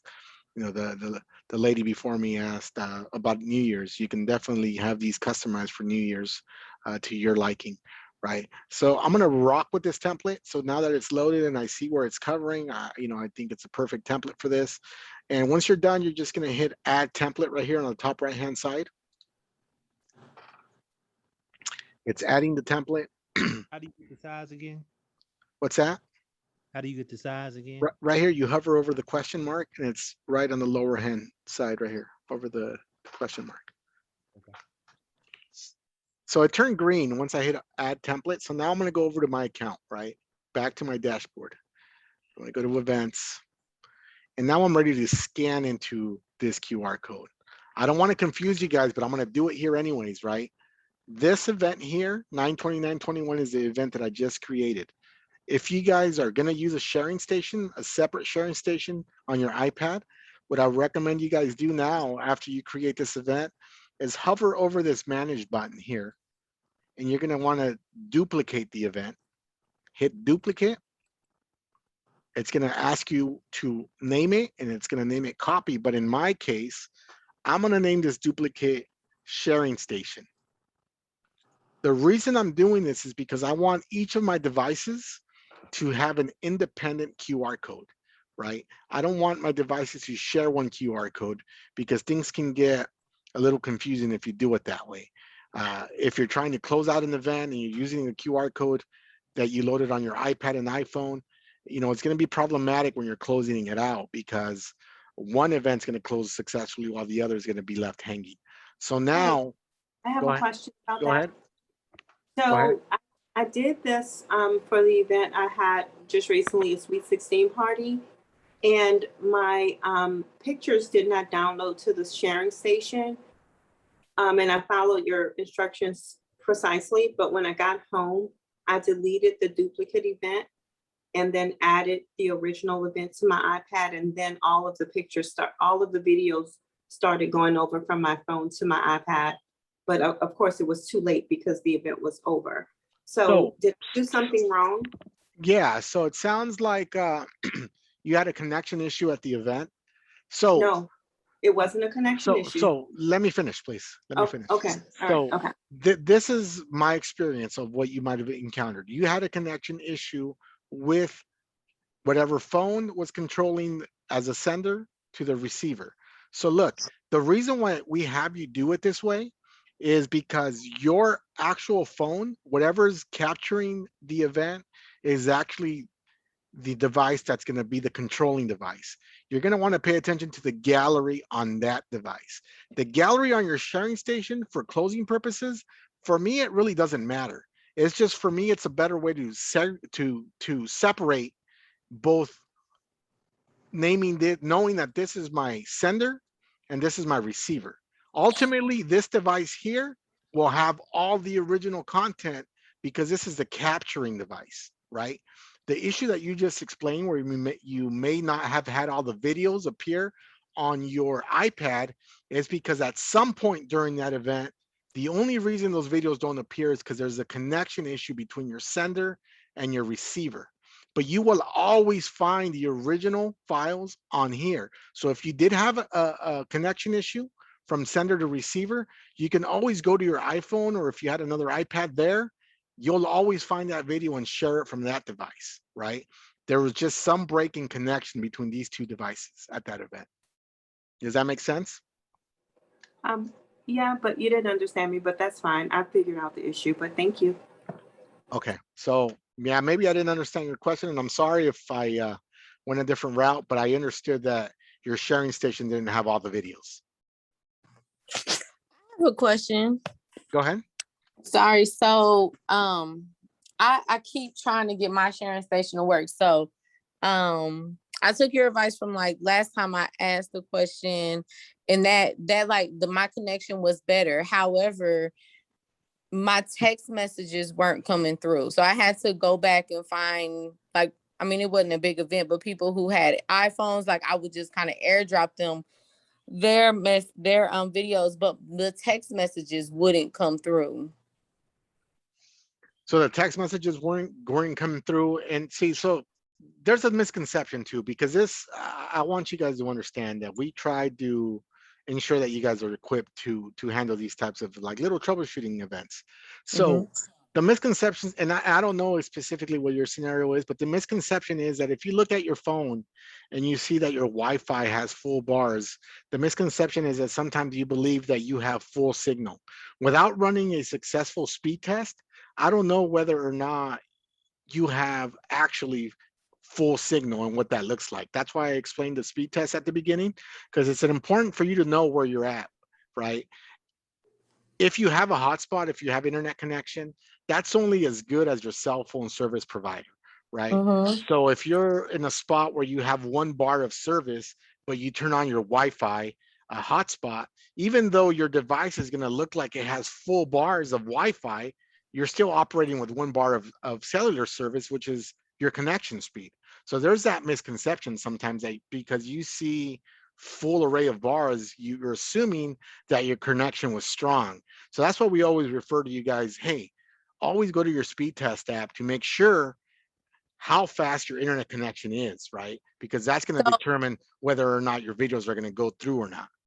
I actually traveled for this event, and I had to actually like kind of call my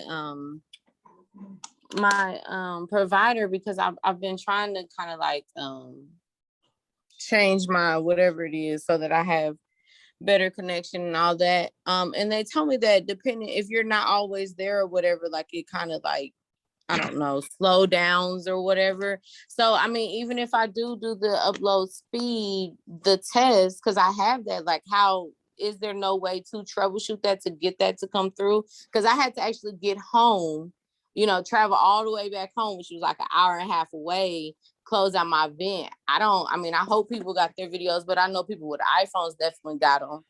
But no, yeah, I mean, everything that you're saying is consistent to what I'm explaining. I get what you're saying. Your provider is telling you that if you're not there all the time, they don't know whether the speed's going to change, right? You do need to do an upload speed to determine what the speed is first. It's a cellular signal ultimately, right? And that cellular signal is going to dictate how fast your connection is. It goes to show, like, you know, even people with great service in certain areas are just not going to have great service in every single area. But it's your job to figure that out, whether or not it's going to work. What I would suggest is, because it sounded like when you got back home, back onto a stable internet connection, everything's sent out. If you're ever caught in a situation like that where you need to deliver the content fast, I would suggest instead of you driving an hour and a half home, you drive somewhere where your actual signal improves, and then you can start sending them out from there. Right. But I'm also going to go over the whole ScanPix thing because it's going to eliminate the need of having to troubleshoot this way. If you follow ScanPix and it's a free add-on app that Touchpix is providing, you're no longer going to have to worry about internet speeds or internet connection or a hotspot bill. It'll allow you to share on demand and guarantee that that content gets delivered. Does that make sense? yeah, thank you. Okay. I take all of y'all like little, you know, tidbits and use them. So thank you. I appreciate it. Okay, Thank you. no problem. Okay, so we're gonna go back into let me see. We're gonna go back in here, and now you're gonna see my original event. And again, I'm explaining that I created a duplicate event because I want my sharing station to be separate, right? Initially, this is my sender, this is my receiver. I'm more worried about the files, just making sure that they're here. I do understand that sometimes people have some connection issues with their sharing station where it disconnects, and I'm going to try to explain it to the best of my ability what's going to keep that connection from preventing it from failing. Okay, so now what I'm going to do is I'm going to switch over screens. I'm going to go over to my iPhone. Give me a sec here. As soon as I'm able, I'm going to go over to my iPhone and I'm going to show you guys how to connect via iPhone. This looks like it's connecting now.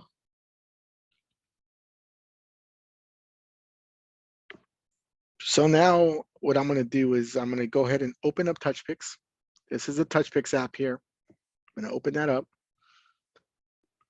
And you're given this menu. If you're brand new to Touchpix, I would always suggest, if you haven't bought an event yet, if you hit the subscription tab right here, it's actually going to take you to our pricing page, right? This is where you can pay for the week, for the month, or for the year, right?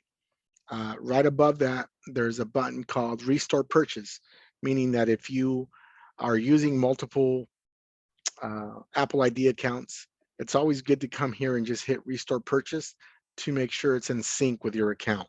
So I'm going to hit Restore Purchase, and because I'm using a beta version, it might not actually do anything for me. Okay, so it's not actually doing anything for me, but it usually will say success. Your subscription has been restored. So now that we've created an event, I'm going to go over to this screen here. I'm going to pull up that first event that I created, the QR code. right? I have the QR pulled up. Let me see if I can get it clean. Let's see if it'll scan without the scribbles there. So now what I'm going to do is hit activate event on my actual phone. It's asking me if I want to test it or activate it. I want to activate it at this point. It's asking me for permission. So it's very important for you to give your phone camera permission. And now I'm going to scan the QR code there. Now it says recognize event. If you're having trouble scanning the QR code, I recommend that you go to your computer and increase the screen brightness. And I also recommend that on your actual phone, you clean your lens. Sometimes they may be blurry, sometimes you're not able to scan, and it'll just pretend like it's trying to read the QR code, but it doesn't. Again, give it permissions to your local network, give it permissions to your microphone, give it permissions for your Bluetooth, and give it permissions to allow access to your camera roll. It's important you do that because it saves everything on your camera roll first. Now it's asking for permissions because I'm using the external screen or external session for the Apple TV. It's telling me that it's going to download some resources it needs to be able to sync up with that. So I'm going to hit OK, and it's letting, I'm going to let it do its thing right now. Again, this is the same procedure for people using iPhones and GoPros. We're still in the same spot.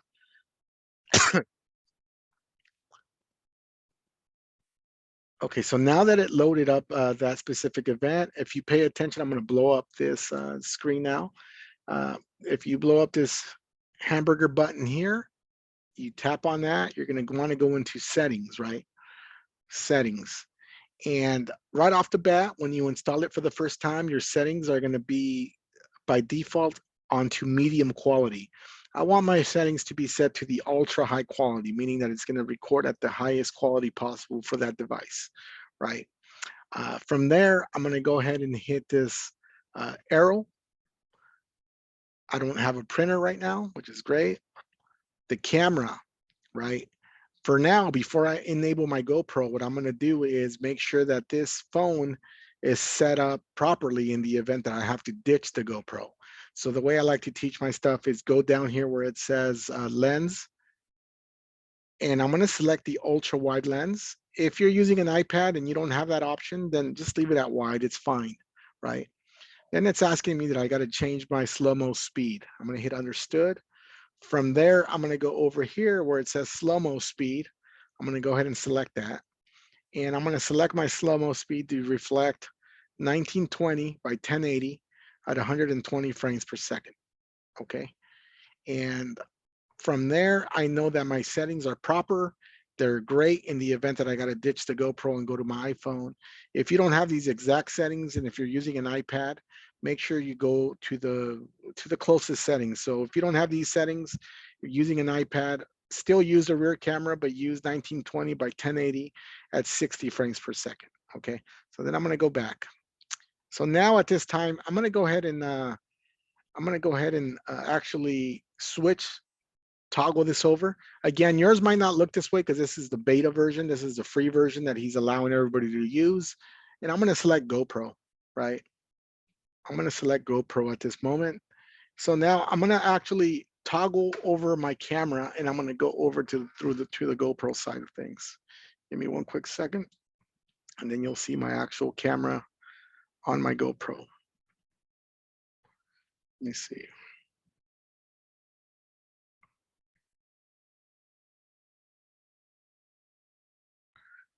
I should be able to take over the screen shortly.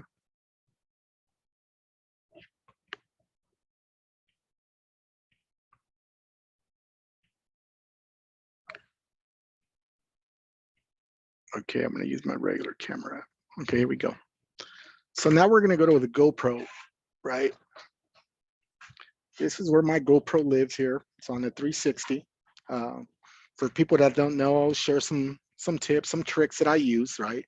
GoPro, in my case, I never have a battery inside. The GoPros are notorious for overheating, right? So I always use an external battery. They last the entire night practically. And what you would need to do then is I created this elastic kind of sock where I tuck my battery in. I use a small battery, it's super small, but it lasts practically the entire night. I have a USB going from my battery over to the side of my GoPro. So what I'm gonna do now is I'm just gonna press the button on my battery. I see the lights light up. Now I'm gonna go to my GoPro. I'm gonna try to do this with one hand. Okay, so my GoPro now turned on, and I'm using kind of a generic SD card. I haven't swapped it out yet. So it's just telling me to get my stuff together and buy a better one. So from this screen here on your GoPro, let me see.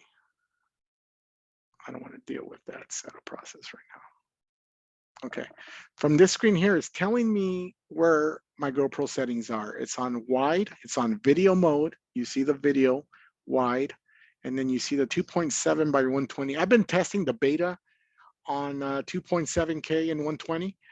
You can always revert it back down to 1080 by 120. The way you do that is you can actually go into preferences here, and let me see. We can go into connections. I'm going to connect device with, I could do with Quick App or whatever, right? But I'm not going to use the Quick App because I'm going to be here. I'm going to have my phone here, and I'm going to go back. See if you guys can see this. I'm sorry, I'm trying to do this with one hand here. So now I'm going to go into settings. I'm making sure this is the right iPhone. And I'm going to go over to settings. I'm toggling over to settings, and I'm going to go down to where it says camera. And I'm going to hit connect to GoPro. Let me put it in portrait mode. Probably can see it a little bit better. I'm going to hit connect to GoPro, and it detected my GoPro right there. It's a 1290. You heard the beep on my GoPro. It means that it's been detected already, right? It's telling me if I want to join the network. I'm going to hit yes, join the network.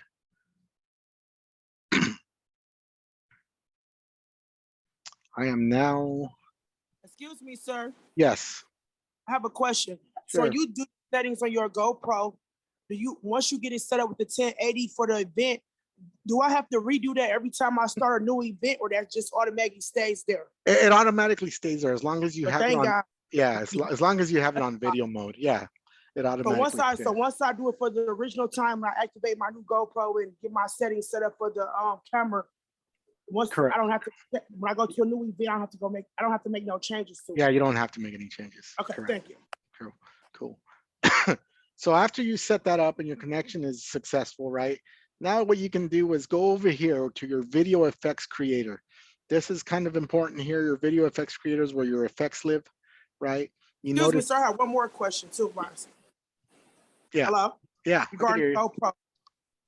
So I did watch a video on a GoPro, and it was saying that it's besides the internet, it's another speed or another app that had to be downloaded or use the GoPro. What is the other app? No, that's the Quick App. That's the GoPro app. Right now, the way I'm showing people is on our new release app, the beta version that the developer is allowing everybody to use for free. So if you're referring to the app on the App Store, yes, follow those steps. If you're just those, because I thought it was something. They told me when I was watching one of your videos, it said it was the GoPro app, and it was it was the Quick app, and it said it was supposed to be another app. I think I heard you say it was something about another app. So is there anything else besides the GoPro app? No, negative. Okay, good. Okay, so just the GoPro app and then the actual Touchpix app need to be downloaded. Just those two apps. Correct. All right, thank you. Okay, so once you're in video. So I have a question really quickly. So if you have the so if you're just using the iPhone, do you really have to use that beta version app? I don't understand. What's the question again? So if you're using an iPhone, do you have to use that beta version app? You don't. Like, is it anything new? But if you want to use the GoPro 9 or 10, yes, you do, because it hasn't been released for the 9 or 10 yet.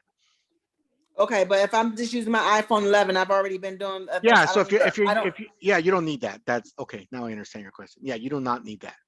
Okay, I just thought it was just something newly that was added on because I was downloading and I was following the direction and I'm like, why do I need this? You're good. You don't need that. If you're just using your iPhone, you can just proceed and you should be able to start a session, no problem. Okay, thank you. Okay.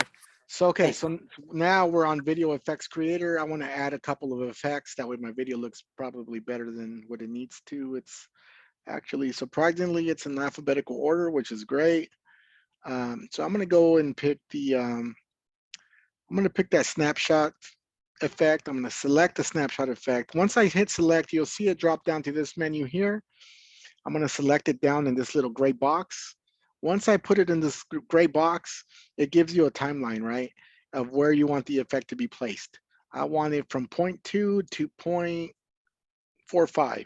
That's where I want the effect to be placed. I know there was a question earlier on this call of how you can control the slow-mo duration, right? And I'm going to answer that question now. So that slow-mo duration, it's under here. You need to use slow-mo timing. If you use slow-mo timing, you see it pop up at the end of the box here, select slow-mo timing. You now have the authority or the ability to include slow-mo timing in the entire video. If you want the entire video to be slow motion, then leave it how it is now. If you just want the middle of the video to be slow motion, then you move these two little circles, and it'll only be placed on that part of the video. If you wanted to, again, be placed on the entire video in slow motion, that's how you would do it. So for the person that was interested in that, that's exactly how you control slow motion timing. Thank you for that. The thing is, my computer just literally it cut off when you described that. Where can I find that? It's in Video Effects Creator.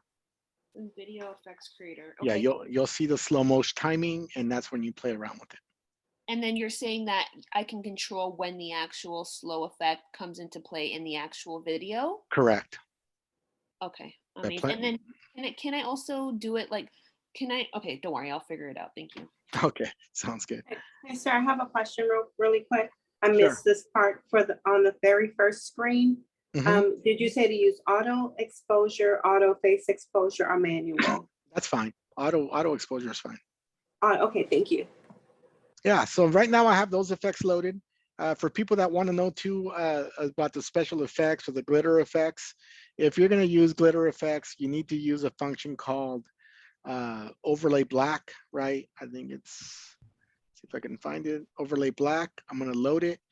You see overlay black right here. For people using the glitter effects, you actually have to see, as soon as I'm done with this, I will answer your question.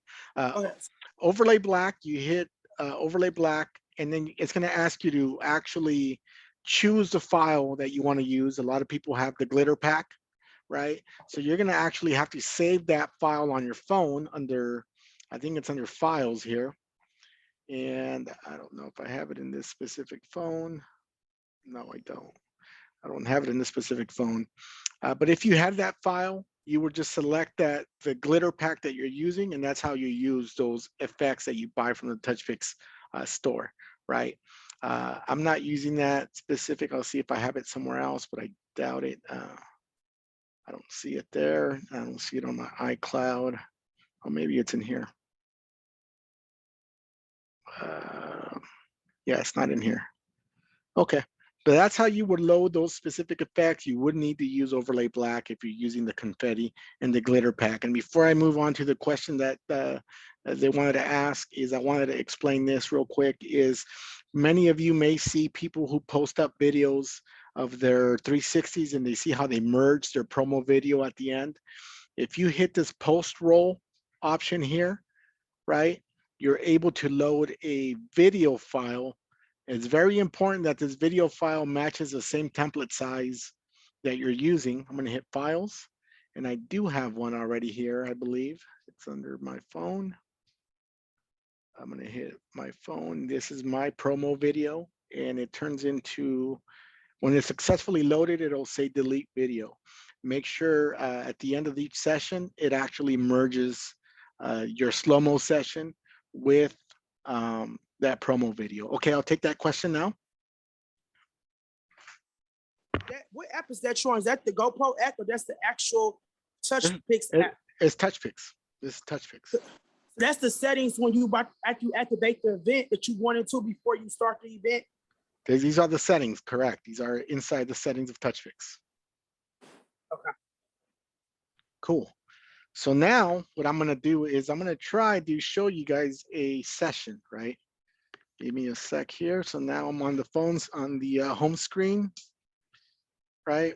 I'm on the home screen there, and I'm gonna try to do this with one hand here. I have my spinner there, and I'm actually gonna turn on my spinner real quick. I'm gonna hit record. You hear the GoPro do its thing, right? The GoPro's doing its thing, it's recording, it says it's recording still, right? It just stopped recording. And I'm gonna turn off the spinner. I think there was an alert that I heard accidentally. Give me a second here. Sorry, I'm working with one hand and I'm doing it to the best of my ability. So let's see what that alert was, because I did see, I'm using kind of a generic memory card. I just got this GoPro. Okay, it's giving me that memory card alert real quick.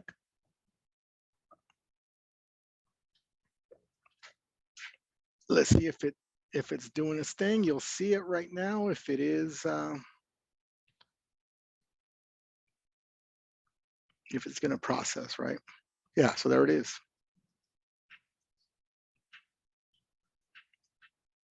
You guys able to see that? Yes. Yeah, that's great. And there's my promo video there, right?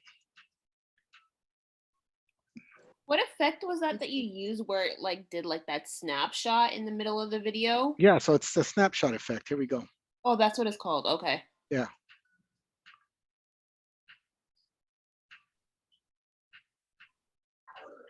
And you said your post roll has to be the same size as the template. The template that you're using. Yeah, so it's very important. If you're paying somebody to make you a post roll, you might as well tell them to resize it for you in those different sizes that you need. It's probably going to be a lot cheaper for you to ask for that in the beginning than having to go back and having them do that all over again. So it's just say, hey, make it in size template 2, 3, and 4 if those are your most popular templates, right? Okay. So again, I'm just going to do another quick session that way you guys can see that, and then I'll take some questions and I'll show you the ScanPix session, okay? So I'm going to turn on the spinner. I just turned on this. Sorry, I have multiple remotes here. And this is battery operated, by the way. My battery's a little dead. So I'm going to hit, you guys can hear that. So now you guys hear it go. I just want you guys to pay attention to the speed with the GoPro 10. It's making a significant difference, at least for me, right? So I'm gonna put this down because I got to stop the spinner. So now it's saying it's downloading the media, right?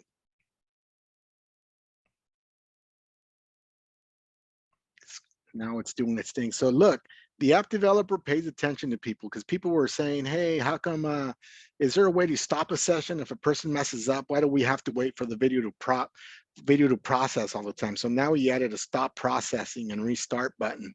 That way, if somebody messes up a session, you don't have to wait like this awkward minute or two before it actually gives you the option to restart a session, right? So he actually is listening to people in the forum. So definitely big shout out to the developer for that.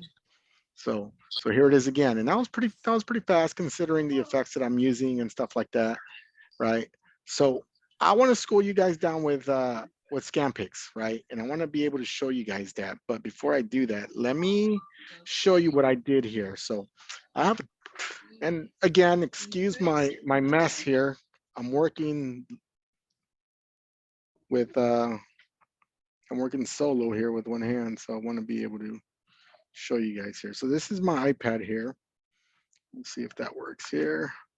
I'm going to go ahead and hit Touchpix. It's the new beta again. Activate event. I'm going to go ahead and activate that. It's trying to scan the camera, but obviously I have it in my kiosk and I'm not able to supply it. Give me a sec here. So I'm going to hit this full front cam. I was asking for camera access. I'm going to hit the front cam button here. So now I turned it to front cam, and I actually took a picture of it. That way I can just bring it here without having to, yeah, see, it recognized it. without having to take the kiosk iPad out. So the thing with ScanPix is you guys will need a router, right? This is the router of my choice and what I would recommend. Like I said, it's $79.99 right now at bnhphoto.com. The brand is TP-Link. It's the AX3000. The reason I like this router is because it's kind of the newest thing. It has Wi-Fi 6, which makes the speeds super fast, right? So I definitely recommend you guys get your hands on that router if you're able to do so. Regular price is $140. So you're gonna wanna try to get that router as quickly as possible before that sale expires, right? Sir, Yeah. sir, please repeat the merchant, please, sir. Yeah, it's Google B&H Photo, right? Okay, thank you. B&H Photo. And Here's what another. type of router is it again? I'm sorry. It's a. I'm sorry. I accidentally turned something on. It is TP-Link AX3000. TP-Link AX 3000. Thank you. Is it the same? Is it the same one that's on Amazon too? It should be. I think Amazon might have it a little bit more expensive, but I think Yeah, it is. Okay.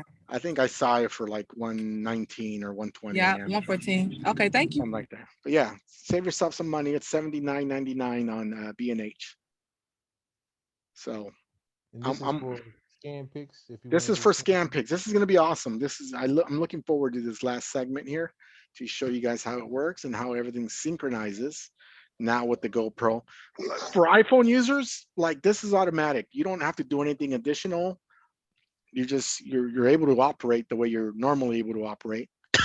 But the ScanPix setup is going to be the exact same process through that. So I definitely want to show you guys that. So if you have an iPhone, you don't need this. No, if you have an iPhone, you don't have to go through the GoPro setup, like the configuration of the GoPro. But you know, if you have an iPhone, it's actually going to be easier for you to use ScanPix, just because everything is kind of more compact as far as the So I setup process. have a question real fast. So if you get using your iPhone and if you have that router, do you need to get a plan with that, or no, you just plug it up and that's it? No, you just plug it up and that's it. You don't need a plan. You don't need a plan whatsoever. Okay, Yeah, thank you. this actually prevents you, or will save you money because you don't need a hotspot now. You don't need to pay an additional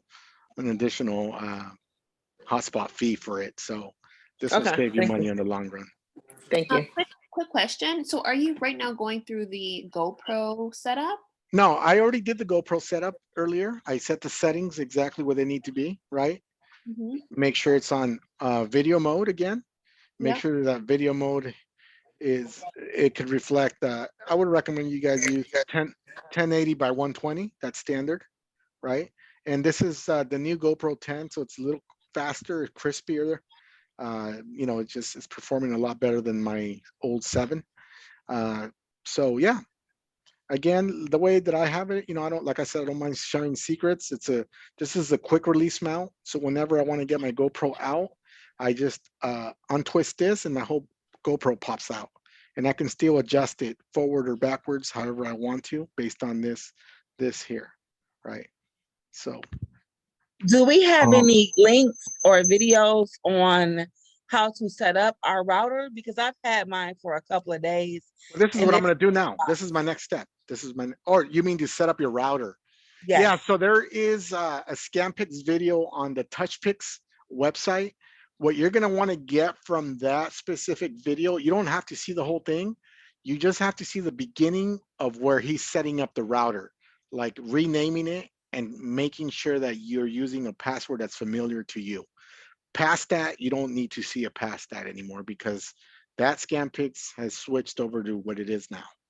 It's just that beginning phase of where he's setting up the router, how to get into the router settings, and how to switch the name and switch the password. After that, you don't need to see any further. Do we still need a Windows computer? No, you don't need a Windows. Now it's all iPad based.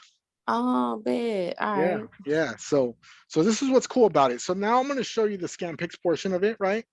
I'm going to go here. DJ, is it okay if I interject real quick? Go ahead. So people, just to give DJ a little bit time because it's like multitasking and doing the best to help us get all this to the par. One good thing you should know is with this ScanPix, option is trying to show you don't need a plan, and that you should put that into consideration that you won't be able to use SMS. So you should have that in mind. The whole goal with this is to avoid all like the internet bottleneck, whereby you can just scan a QR code and they'll get the video immediately. It's like seamless. I saw the video. That's one of the reasons I'm on this call, but I still have a question. But just to give you guys the whole purpose of this session is about to go. We know this is doing a lot, it's trying to get us rolling, which I really appreciate. But just have it in the mind that when you try to use this router option without the hotspot, you won't be able to send an email, you won't be able to send an SMS. So just have that in mind, okay? Thank you. Yeah, perfect. Yeah, thank you for sharing that. But there is something that I want to share behind that, because you're not going to be able to send that information out. However, if they do try to send that information out, what happens is, because there is no active internet connection, that file will stay in the queue, right? So whenever you do get home, and if you also want to send a text message out, or whenever you do have good internet connection, it'll send that automatically when an active connection sends out. So this is what I'm going to go through right now. Check this out. So I'm going to go back because I don't want to confuse you guys. This is your Touchpix. I'm going to go ahead and hit settings in here, right? What I want to do from here is, there's a couple of things that I want to do. I'm actually going to do it from the iPad. It probably makes better sense. So from the iPad, I'm going to go and hit the settings tab on the top. I'm going to go into settings, and I am going to go and hit this right arrow here. Going to hit the right arrow until I get to the portion that says web server, right? Web server is going to give you some options, right? This is what's cool about ScanPix. Now I can put my name in here. I'm going to say my name is, or photo booth. I'm just going to put whatever your business name is, you're going to put your business name in there. Can I stop you for 1 minute? How'd you get there again? Again, if you're not on the beta version, you're not going to see this. If you're on the beta, then you will see this. The beta's, like I said, he's letting people use it for free. Follow the steps. The beta's the GoPro? No, the beta is the test one for the new GoPro. Okay. So make sure you follow those directions on how to set that up. Okay, I don't have the GoPro. Okay. So this wouldn't apply to me, right? This will apply to you if you're planning on using ScanPix, right? I am. So can you tell me how to get back there? So you need to get the beta version of the app right now, because he's allowing people to use it for free, but you got to download that beta version. The only way you can do that right now would be to go into the group, follow the instructions of his post on how to access that. Okay, thank you. So once you're here, web gallery, you're going to put under contact name, put your business name. Under phone number, you could actually put your phone number. I'm just going to put a make-believe number, 555-5555, right? Now I could put a web link. And in my web link, I can put, I'm going to put my business name, which is, for me, it's Central Cal Photo Booth, right? .com, that's my web link, right? So now I'm going to put my Wi-Fi name. So I already configured this router. When you get a router, you're going to want to watch that ScanPix video on YouTube that Touchpix has on how to configure the beginning part. I already configured this router to be named basically centralcalphotobooth.com. And I already configured my password to be enter1234. Super easy. So now what I want to do here is enter the router name, because it's called Central. Here it is, centralcalphotobooth.com. And the Wi-Fi password is going to be enter1234. I kept it real easy. Once I have this active, right, what I want to make sure is, I'm going to minimize this screen real quick. I want to make sure that that this iPad is actually connected to my router, right? So as you can see here, the router is Central Cal Photo Booth. I'm going to go ahead and select that network. It's connecting right there, right? And it's connected and it says no internet connection, if you guys can see that. Now I'm going over to Touchpix. I put in all the credentials in there. And then once I'm done putting in the credentials, there's a little tab here that says activate web server. And now it says web server running. I activated the web server by toggling that on. Web server is running. Now I get to go back, right? So this is the important part. So now I have an iPhone and now I have an iPad. This iPhone's controlling the GoPro, the iPad's controlling the sharing station.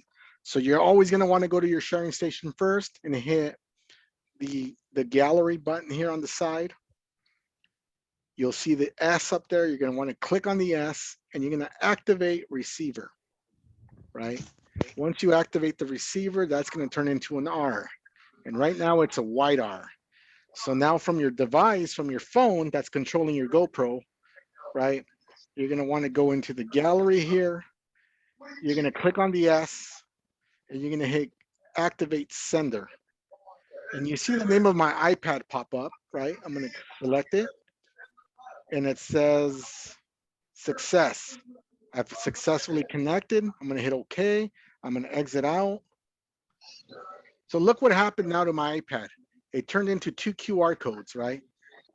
So now I have a couple of iPhones. That way you guys can see what I'm doing here.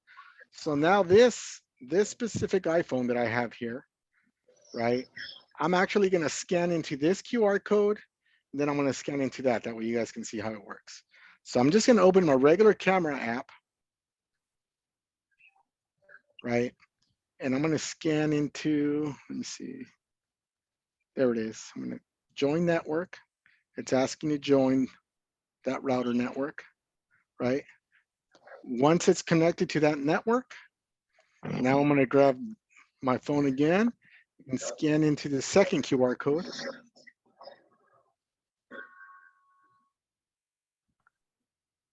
And there's my file right there, the one that I just did. So now it just says tap to download, right? And look how fast it does, the download process. Hit download. And you see the little arrow down here? You see how it's full? I'm going to hit download. Sorry, I'm doing everything with one hand here. Let me put this down real quick. That way I can select that little download tab. So ScanPix is necessary for sharing station? What's that? ScanPix is necessary for sharing station? It's not necessary.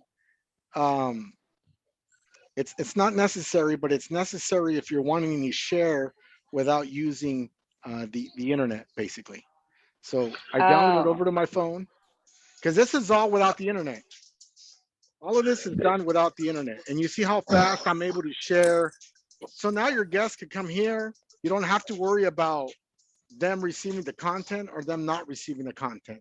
They're going to receive the content this way. All you have to do is make this minor investment one time only. Buy yourself this router. This is a very nice router, $79.99. You don't have to spend any more money, right, on Wi-Fi hotspots or anything else. You can share on demand. You can secure the content is being delivered 100% of the time, right? Okay, thank you. Did that make sense for a lot of you guys? Yeah, correct. Yes. Yes, sir. Yeah. Could you specify? Would you specify that the router does not have internet? It just says no internet, and that's the way it's supposed to be. Correct. We got a lot of questions on. Yeah, people want to know why it's not connected. It's supposed to say no internet. Yeah, so the router that you have, it's what it's doing, just to kind of specify on that. All you're doing is using this router is because you're allowing the guest to access the content that's on your iPad through being on the same network. Because this iPad is connected to this network, right? So all your content is getting delivered here. You're telling your guest, scan the first QR code, you'll have access to come into this router. Scan the second QR code, you'll have access to get the online gallery for this specific event. That's all you're doing, but you don't have an active internet connection. That is important for you guys to know. Okay, so my iPad and my iPhone both have cellular. Do I need ScanPix? You'll need ScanPix if you're doing events and your iPad and your cellular have low signal, and your If it's low signal. and your content's not getting delivered based on the connection, right? You'll need it Gotcha. for that. Thank you. But if you're good the other way, then use it the other way. You know, this is just an option for you, and it's free. That's what I'm saying. Always be prepared for these options, right? I have a Thank you. question. I have a question. Sure. So I do have ScanPix, and one of the things that I ran into is that last week is that my videos were in the queue. You know, they were queuing up. And so when the person scanned on my laptop, and I know we're not using the laptop anymore, but just to see if, you know, if this happens with the new beta system, but the videos wasn't uploading, like when they scanned the actual Q code, and then they try to go on like I guess the network or whatever you call it. There were only like 2 videos, and I had like maybe 30 videos on my phone in the queue that wasn't uploading. So yeah, so this is a completely different system, and you know, and this is kind of why we went away from the laptop. The laptop works, but it also depends on what type of laptop you have. If you have a laptop that is a little faster, I use a laptop that is at least an Intel i5, right? And it seems to work great for me. But I've also helped people that have laptops that are working off of like Celeron chips, which is a processor that's a bit slower, and those laptops tend to have delays on the uploaded content with speed.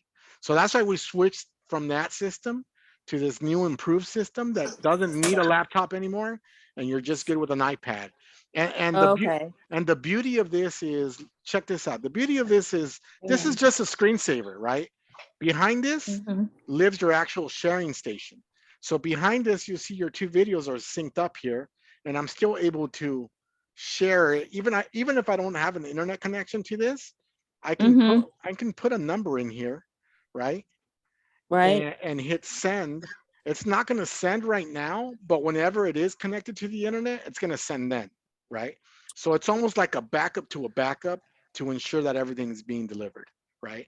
So I'm just showing you that because then that pops up. The screensaver will pop up again where the QR codes are there, or you can just leave a picture of your QR codes anywhere you want. But the other side to that is, I think the last thing that I wanted to show you guys before I open it up to question is this. Let me see here. So if you guys pay attention, this is the second scan that I did, right? I have 2 videos in there. The beauty of this here too is that at the very top, if you guys remember where I was inputting my business name, my phone number, and all of that stuff, right? If a client clicks on this logo up here, they're automatically saving your contact onto their phone automatically, like as a contact. So whatever name you put on setting up ScanPix, make sure you associate it with the name of 360. That way the client, if they're later wanting to book a 360, they can say, oh, that's the 360 person that just did that other event, and it saves onto their phone. So see how mine says photo booth, and I put those 555 numbers. I'm not going to save it onto this phone, but it's showing you that I'm not only putting my website, not only putting my photo booth number, but you can also put your direct contact. Just name this 360 something your business, right? So it's an efficient way to get the branding out to ensure that people have it. It downloads extremely quick. You know, I think this is an awesome system. I think it's a game changer. This is going to save so much tech calls on the weekend saying, hey, my stuff's not sending, based on the fact that you guys are in an area that, you know, cell phone signal or Wi-Fi is non-existent, right? So this is a developer answering your guys' request to secure your delivery, right? And he's doing it free of charge. You guys just have to invest in a router. Everything else works within his platform. Does that beta version of the ScanPix work with the regular version of Like if I wanted to use the ScanPix on an iPad and then, you know, use my event with the regular version, would it work like that? Regular version of okay, I'm Touchpix. No, so the beta is a separate build, right? So you can try the beta. It's working great for me. I really haven't found any major bugs that you guys will find, right? It's working great. For whatever reason, if you guys find a bug that I haven't found yet, then all you need to do is delete the app and download the regular one from the App Store and you'll be solid. The beta is just, he's making it accessible for you guys to help test to ensure that all the bugs are worked out, right? But it's coming out soon, guys. It's coming out soon. Take advantage of it because it's not every day where he's letting people use the app free of charge, right? To be able to do events. So take advantage of that. So, hello DJ. This is D again. I have a couple of questions. Sure. So, I understand the old basics with the router system. I have a background in that area, so I know what exactly was going on. Creating the fake network to be able to generate. But my goal is, the reason why I joined is I use a different app. I'm trying to switch, but I'm looking for something that will make me do away with laptop. That's one of my first goals, to just make it as simple as possible for my workers to be able to go to events with less equipment as possible and to be able to run this effectively. So one of my big thing is, like, I want to do away with iPad as a whole because my iPad batteries are just so horrible. So that's one thing. Is there a way whereby I can share that screen that you're showing on that iPad on a TV that is connected to my router? Because I believe that screen is running on a web server that has a particular URL, which is going to be connected to the local host. Yeah, so your iPad is actually, the iPad is actually the server, right? So I understand what you're saying, but to answer your question, it needs to be an iPad or an iPhone where the web server is running. Yeah, we did away with the laptop because we're trying to make it more simple. And this is probably the best and simplest way where we can achieve that. And I understand what you're saying. If you're saying your batteries are dying quick, I mean, there's quick remedies for that. I can easily Velcro a battery pack underneath this where you won't even see it. But for the purposes of answering your question, yeah, it needs to be off an iOS device, because the iOS device, such as this iPad, is actually the web server. So I can run it on like a smart TV. You can, but you're still gonna have to use an iPad. Like you can shoot the screen onto a TV by using that Lightning to HDMI dongle, but the iPad is the actual web server. You cannot eliminate the iPad because that is your actual web server. Okay, thanks. Okay. With ScanPix, are the clients getting the full gallery still? So right now, the way it's set up, yes, they're going to be able to get the full gallery. In the future, there's going to be upgrades to this where you can get the individualized gallery. Right now, I guess the way we're going to present this is typically people who run photo booth businesses or 360 businesses, these are attended photo booths. So we're telling people, like, look, for now, just have your attendant be the one that is issuing out the video. As soon as we get clarity on when we're going to get individualized QR codes, because it is coming, it's just a matter of perfecting this and then implementing the next step. Okay. So, I'm sorry, I think I missed it. When you went to the web browser in the beta version, to like kind of set it up, you said in there you put all your contact information, like your website and things like that? Correct. Okay, and so then when people scan it, the video that pops up, it has all that information there. So if they click on the contact right above it, it'll download your contact onto their phone. It'll be stored on their phone automatically. So will that only show up on an iPhone, or will that show up on an Android as well? Like if they click on the contact, do you know? Actually, that's a good question. I have not tried it on Android devices. I'm limited right now on my Android devices. Sure. But that is a very good question. I need to make sure that works on that. The only reason I'm asking is because I love the fact that I love that idea that we can kind of brand easy like that. Because I know we can't put any of that information in like the text and stuff like that. So yeah. I am If I very can interested in interject, that. it will show because when you scan the when you scan to join the network, basically all it's sending is the SSID, which is like your router name and your router password. Then it commands your phone to join the network. Then the second QR code is just scanning a website, like just a web server, which is on a particular IP. So whatever phone that you use, when you scan it, that scan will lead to that IP, which is going to be within the network or router range. So whichever phone you use is going to work perfectly. Yeah, I think she was. Okay. I think she was more talking about if the VCF contact information is stored just as easy Okay, yeah, that's true. on Androids as it is on And iPhones. then my other question, this might be a simpler but okay, so because I understand the ScanPix creates the QR codes here because of the server. Now behind it is the regular way we were sharing it. Is that branding capability then lost if somebody's like, no, I don't want to do that, just text it to me or whatever? Now that branding capability is gone, right? It's back to normal. Well, no, you could always use text. I mean, you could always use text, but just know that if you're using this method, the text is going to send out after the fact, right? So it's going to send out whenever it is that you have an active internet going into it. Right now, there is no active internet line. It's just a pretend line, basically. Because I can't put, you can't. Well, at least I can't. Maybe I'm doing it wrong, but I can't put like my website and stuff in the body of that text message. Yeah, try it. I think we've gone through some changes, and we use a company called Twilio to deliver that back end, and it's getting checked regularly to make sure it's not getting red flagged. So I would try it again and see if you're successful doing it that way. Okay, cool. Thank you. No problem. Just to add to it, for anybody that still want to be able to use the internet while they're on this router, if you get some of the old like T-Mobile broadband plans, some of them have a spot for what they call RJ45, where you can connect from that router, whereby you can link to internet. So you can use the local host and the internet at the same time.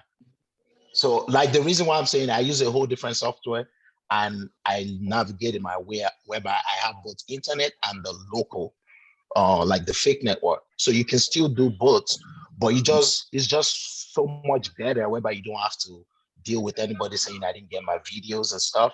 So whereby everything can still work seamlessly. And I think DJ, you can tell the developer to try it to whereby you connect the route that is going from the route that is going from the internet into the router. It's possible. So just to give you guys a heads up. Yeah, I mean those are all great valid points. And I think this webinar is designed to get you started. There is a lot of actually Touchpix has a lot of advanced features that you guys may not be aware of, right? And I think you're absolutely right. If you use this method and you're ready to make that jump into a more advanced feature, would also the other thing you can do is plug in it has to be a USB-C hotspot. You can plug in a USB-C hotspot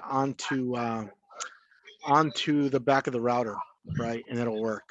And it'll be something like this. Let me show you guys this real quick. Because I've done it before. Let me see. Let me just show you guys what I got going on here. Hopefully you guys are able to see this video.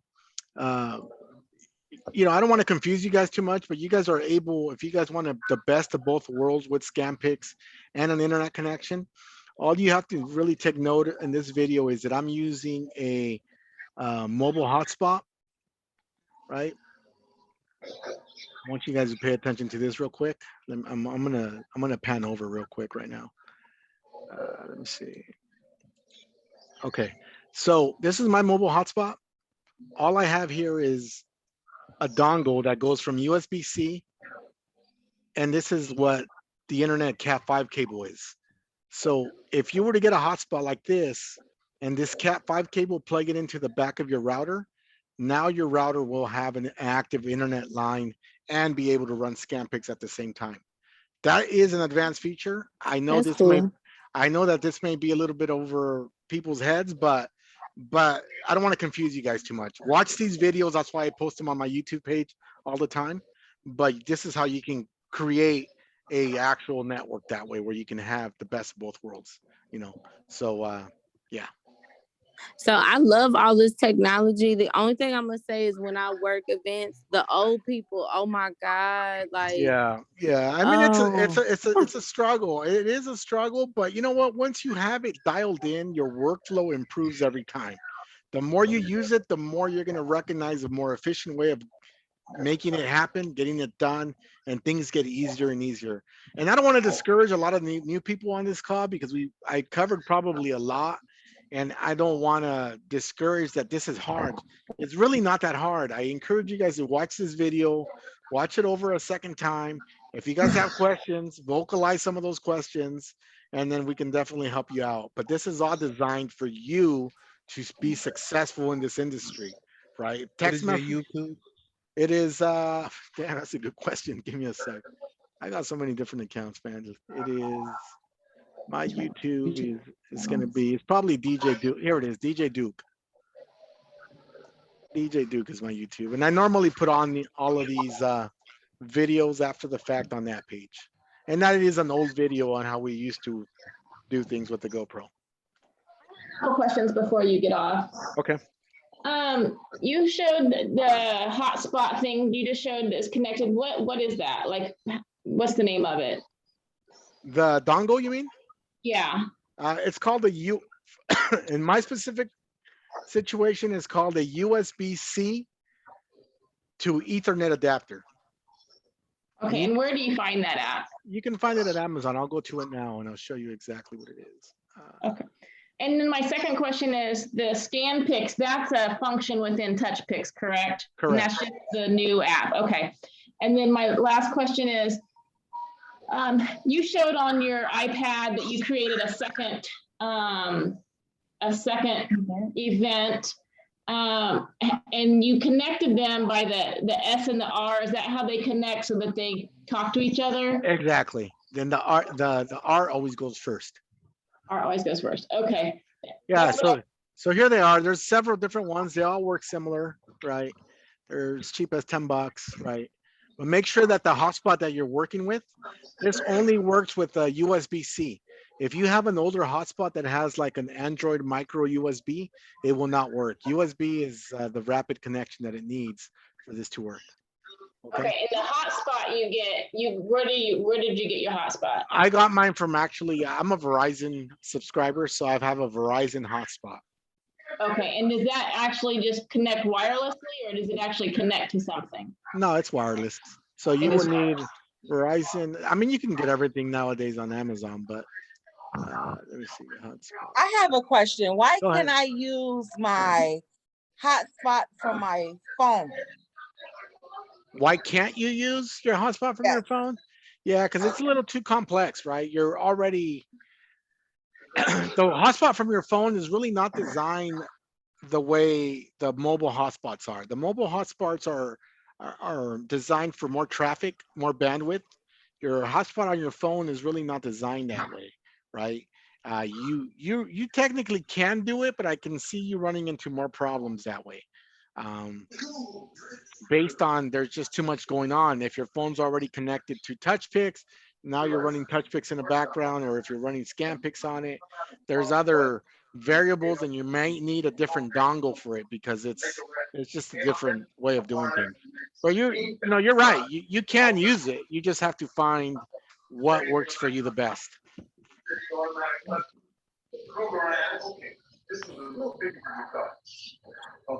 Okay, and so what you're showing here, which one of these This is the one that I'm using here. Okay, the Verizon wireless jetpack. 800. Okay, and then that actually connects straight to the dongle, or no? Yeah, that connects to the dongle. The dongle has that Ethernet cable that plugs into the back of your router. Okay, and it's just an Ethernet into that thing. And that's it. Yeah. Okay, perfect. Thank you. No problem. Hey, DJ One, on the after I downloaded the once you on the web server, you put all your information. It says download. Where's the download to? Okay, let me go where you're at. That way I know exactly what you're talking about. Oh, you're talking about setting up the web server? Yes. Okay, so yeah, it's a way where you can actually download the that picture of the 2 QR codes. That way, if you don't want to have it display on your iPad, you don't really have to have it there. You could just put it on the table, right? As long as your iPad is on, you know, you're just telling your guests, go scan those QR codes. It'll download onto your camera roll. Okay, into the camera roll. Okay. Yeah, correct. Thank you, sir. Correct. All right, I know today's class is pretty long, man, but I hope it was super beneficial for a lot of you guys on the call.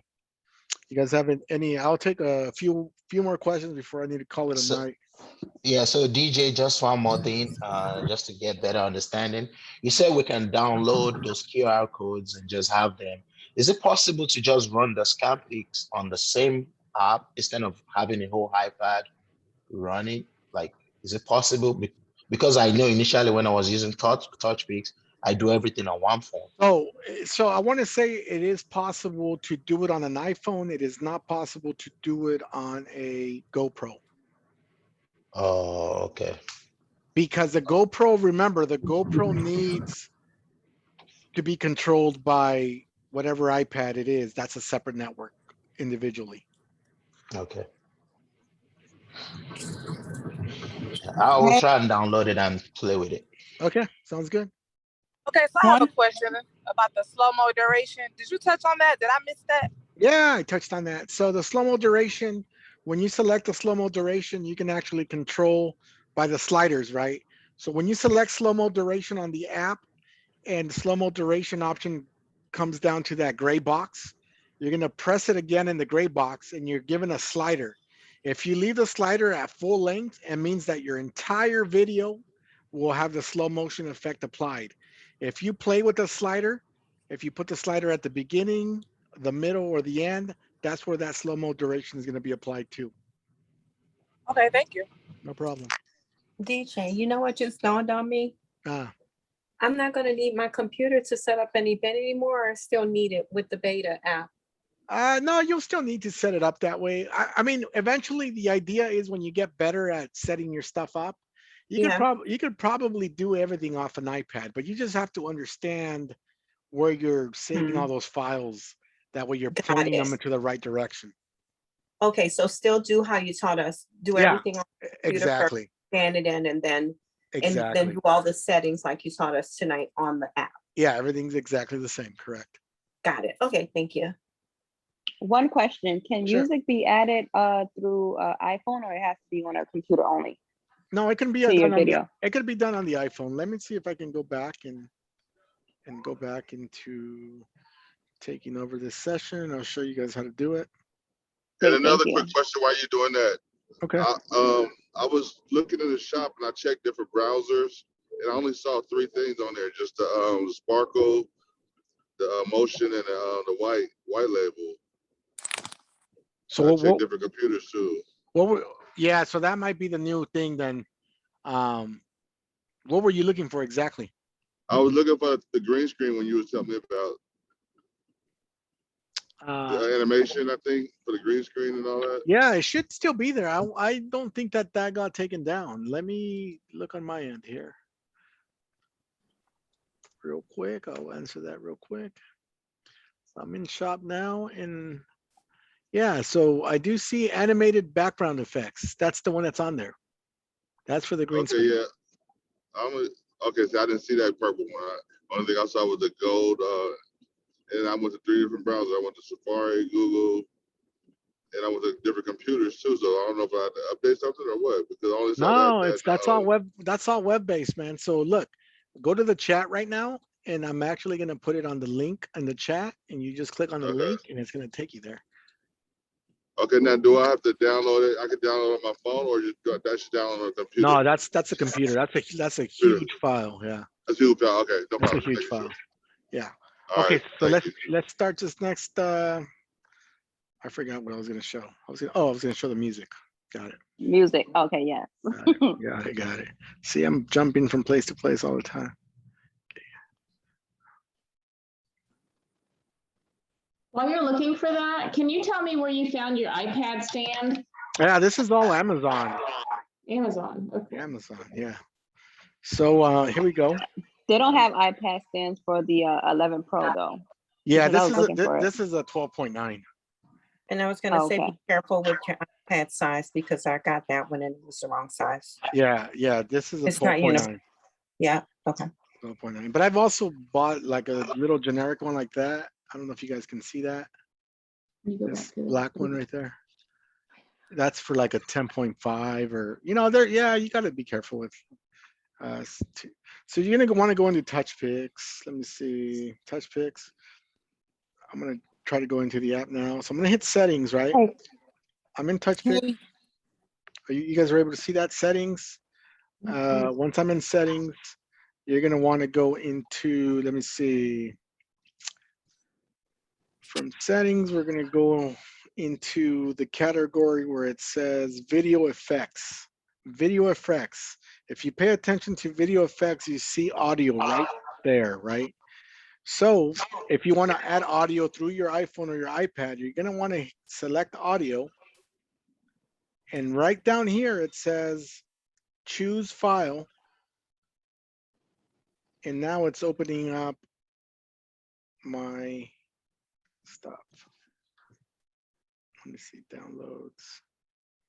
I don't know if I have anything on this iPad. Oh, there it is. Yeah, I do have a new song right there. So it's loaded up. It's loading a new song. I had a song saved on my iPad already. So it's loading that specific song. Actually, yeah, it's not going to work. But that's how you do it. It's not going to work because the iPad right now it's connected to a device that has no internet, and I'm trying to pull it from my cloud, but it doesn't have internet. But let me go back up again. That way you understand the process. Right? I understood. Thank you. You got it? Okay, cool. Yeah, I got it. Cool. So that's how you do it manually from your device. So if people say, "Hey, can you switch songs?" You technically can. I do it as an upcharge. Like I'll tell the person if it's a 4-hour event, I'll say, "Look, I'll change up 3 songs. I'll change 1 song every hour, but I'll charge them like an extra, I don't know, $80 or something like that for me doing that." So I do a lot of upcharges on my stuff. So any other questions before I log off? Yeah, I do. I have one. Okay, go ahead.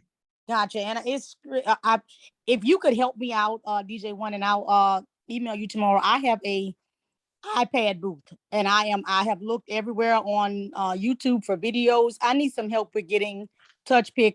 I know that you guys said before the 360 that that Touchpix was a app for iPad booths. I can't find any material. Yeah, it's something that we've lagged on, unfortunately, but I can help you out with that. Give me a call tomorrow. I'm on the support line. I don't know the number. When is your event? Well, I have something that is scheduled for next week, which is next Thursday. And I've been struggling with trying to.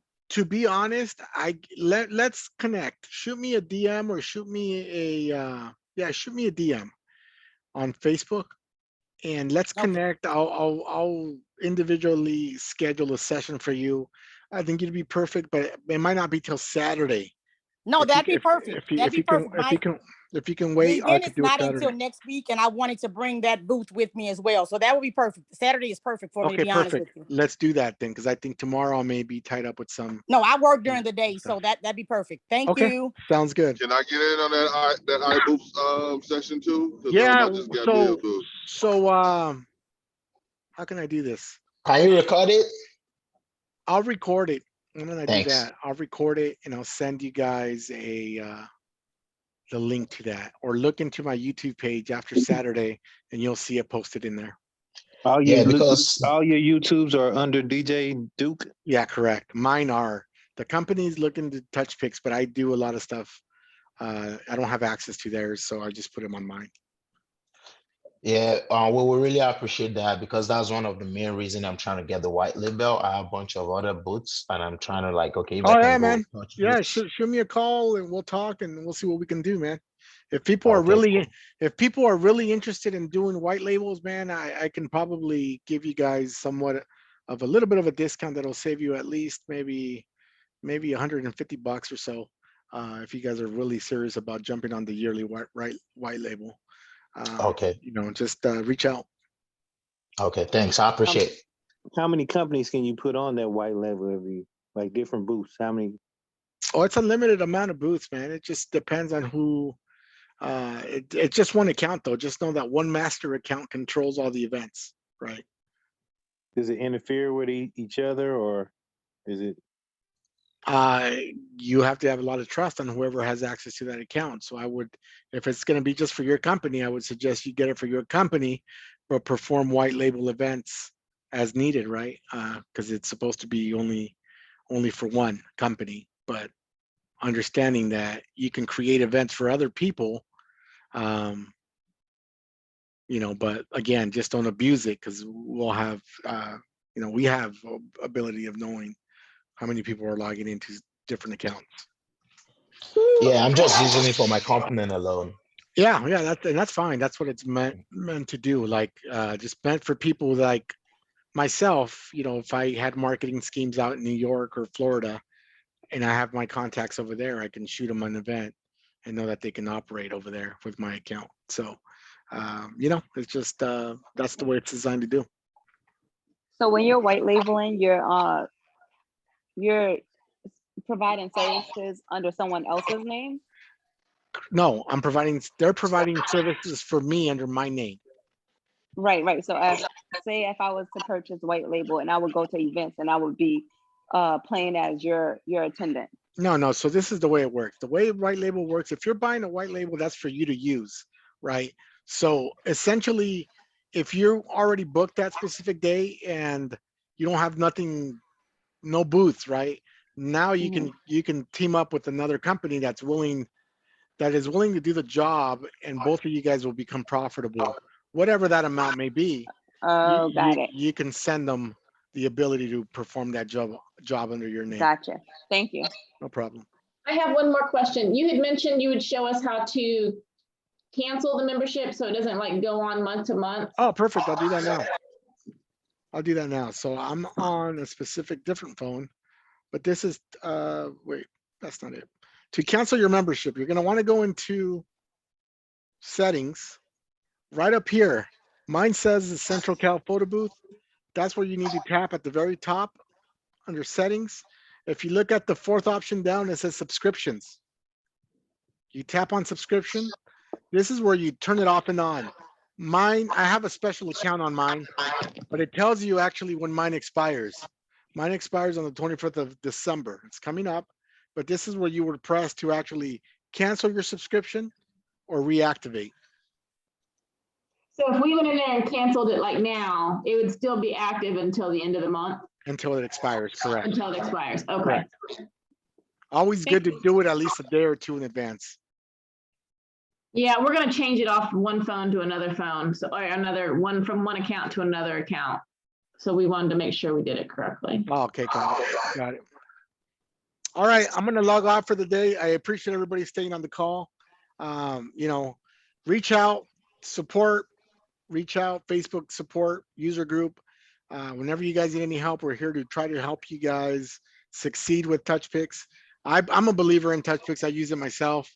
And you know, I think it's a great app that doesn't require the need for you to lug around laptops or purchase gaming laptops, and it does a great job with the output. So reach out, DJ1 on Facebook, Touchpix user group. Reach out to Charles or Jessica Boone. We're here to help you guys be successful and make that money. So thank you guys for chilling out with me this evening. If I can be of any help, don't hesitate to reach out. You're gonna send that link in the Facebook for the I will. promotion? Okay. I definitely will do that. Okay. All right, thank you. We appreciate your time. Thank you so much. Thank you so much. Okay. Have a great night. Good night. Bye-bye.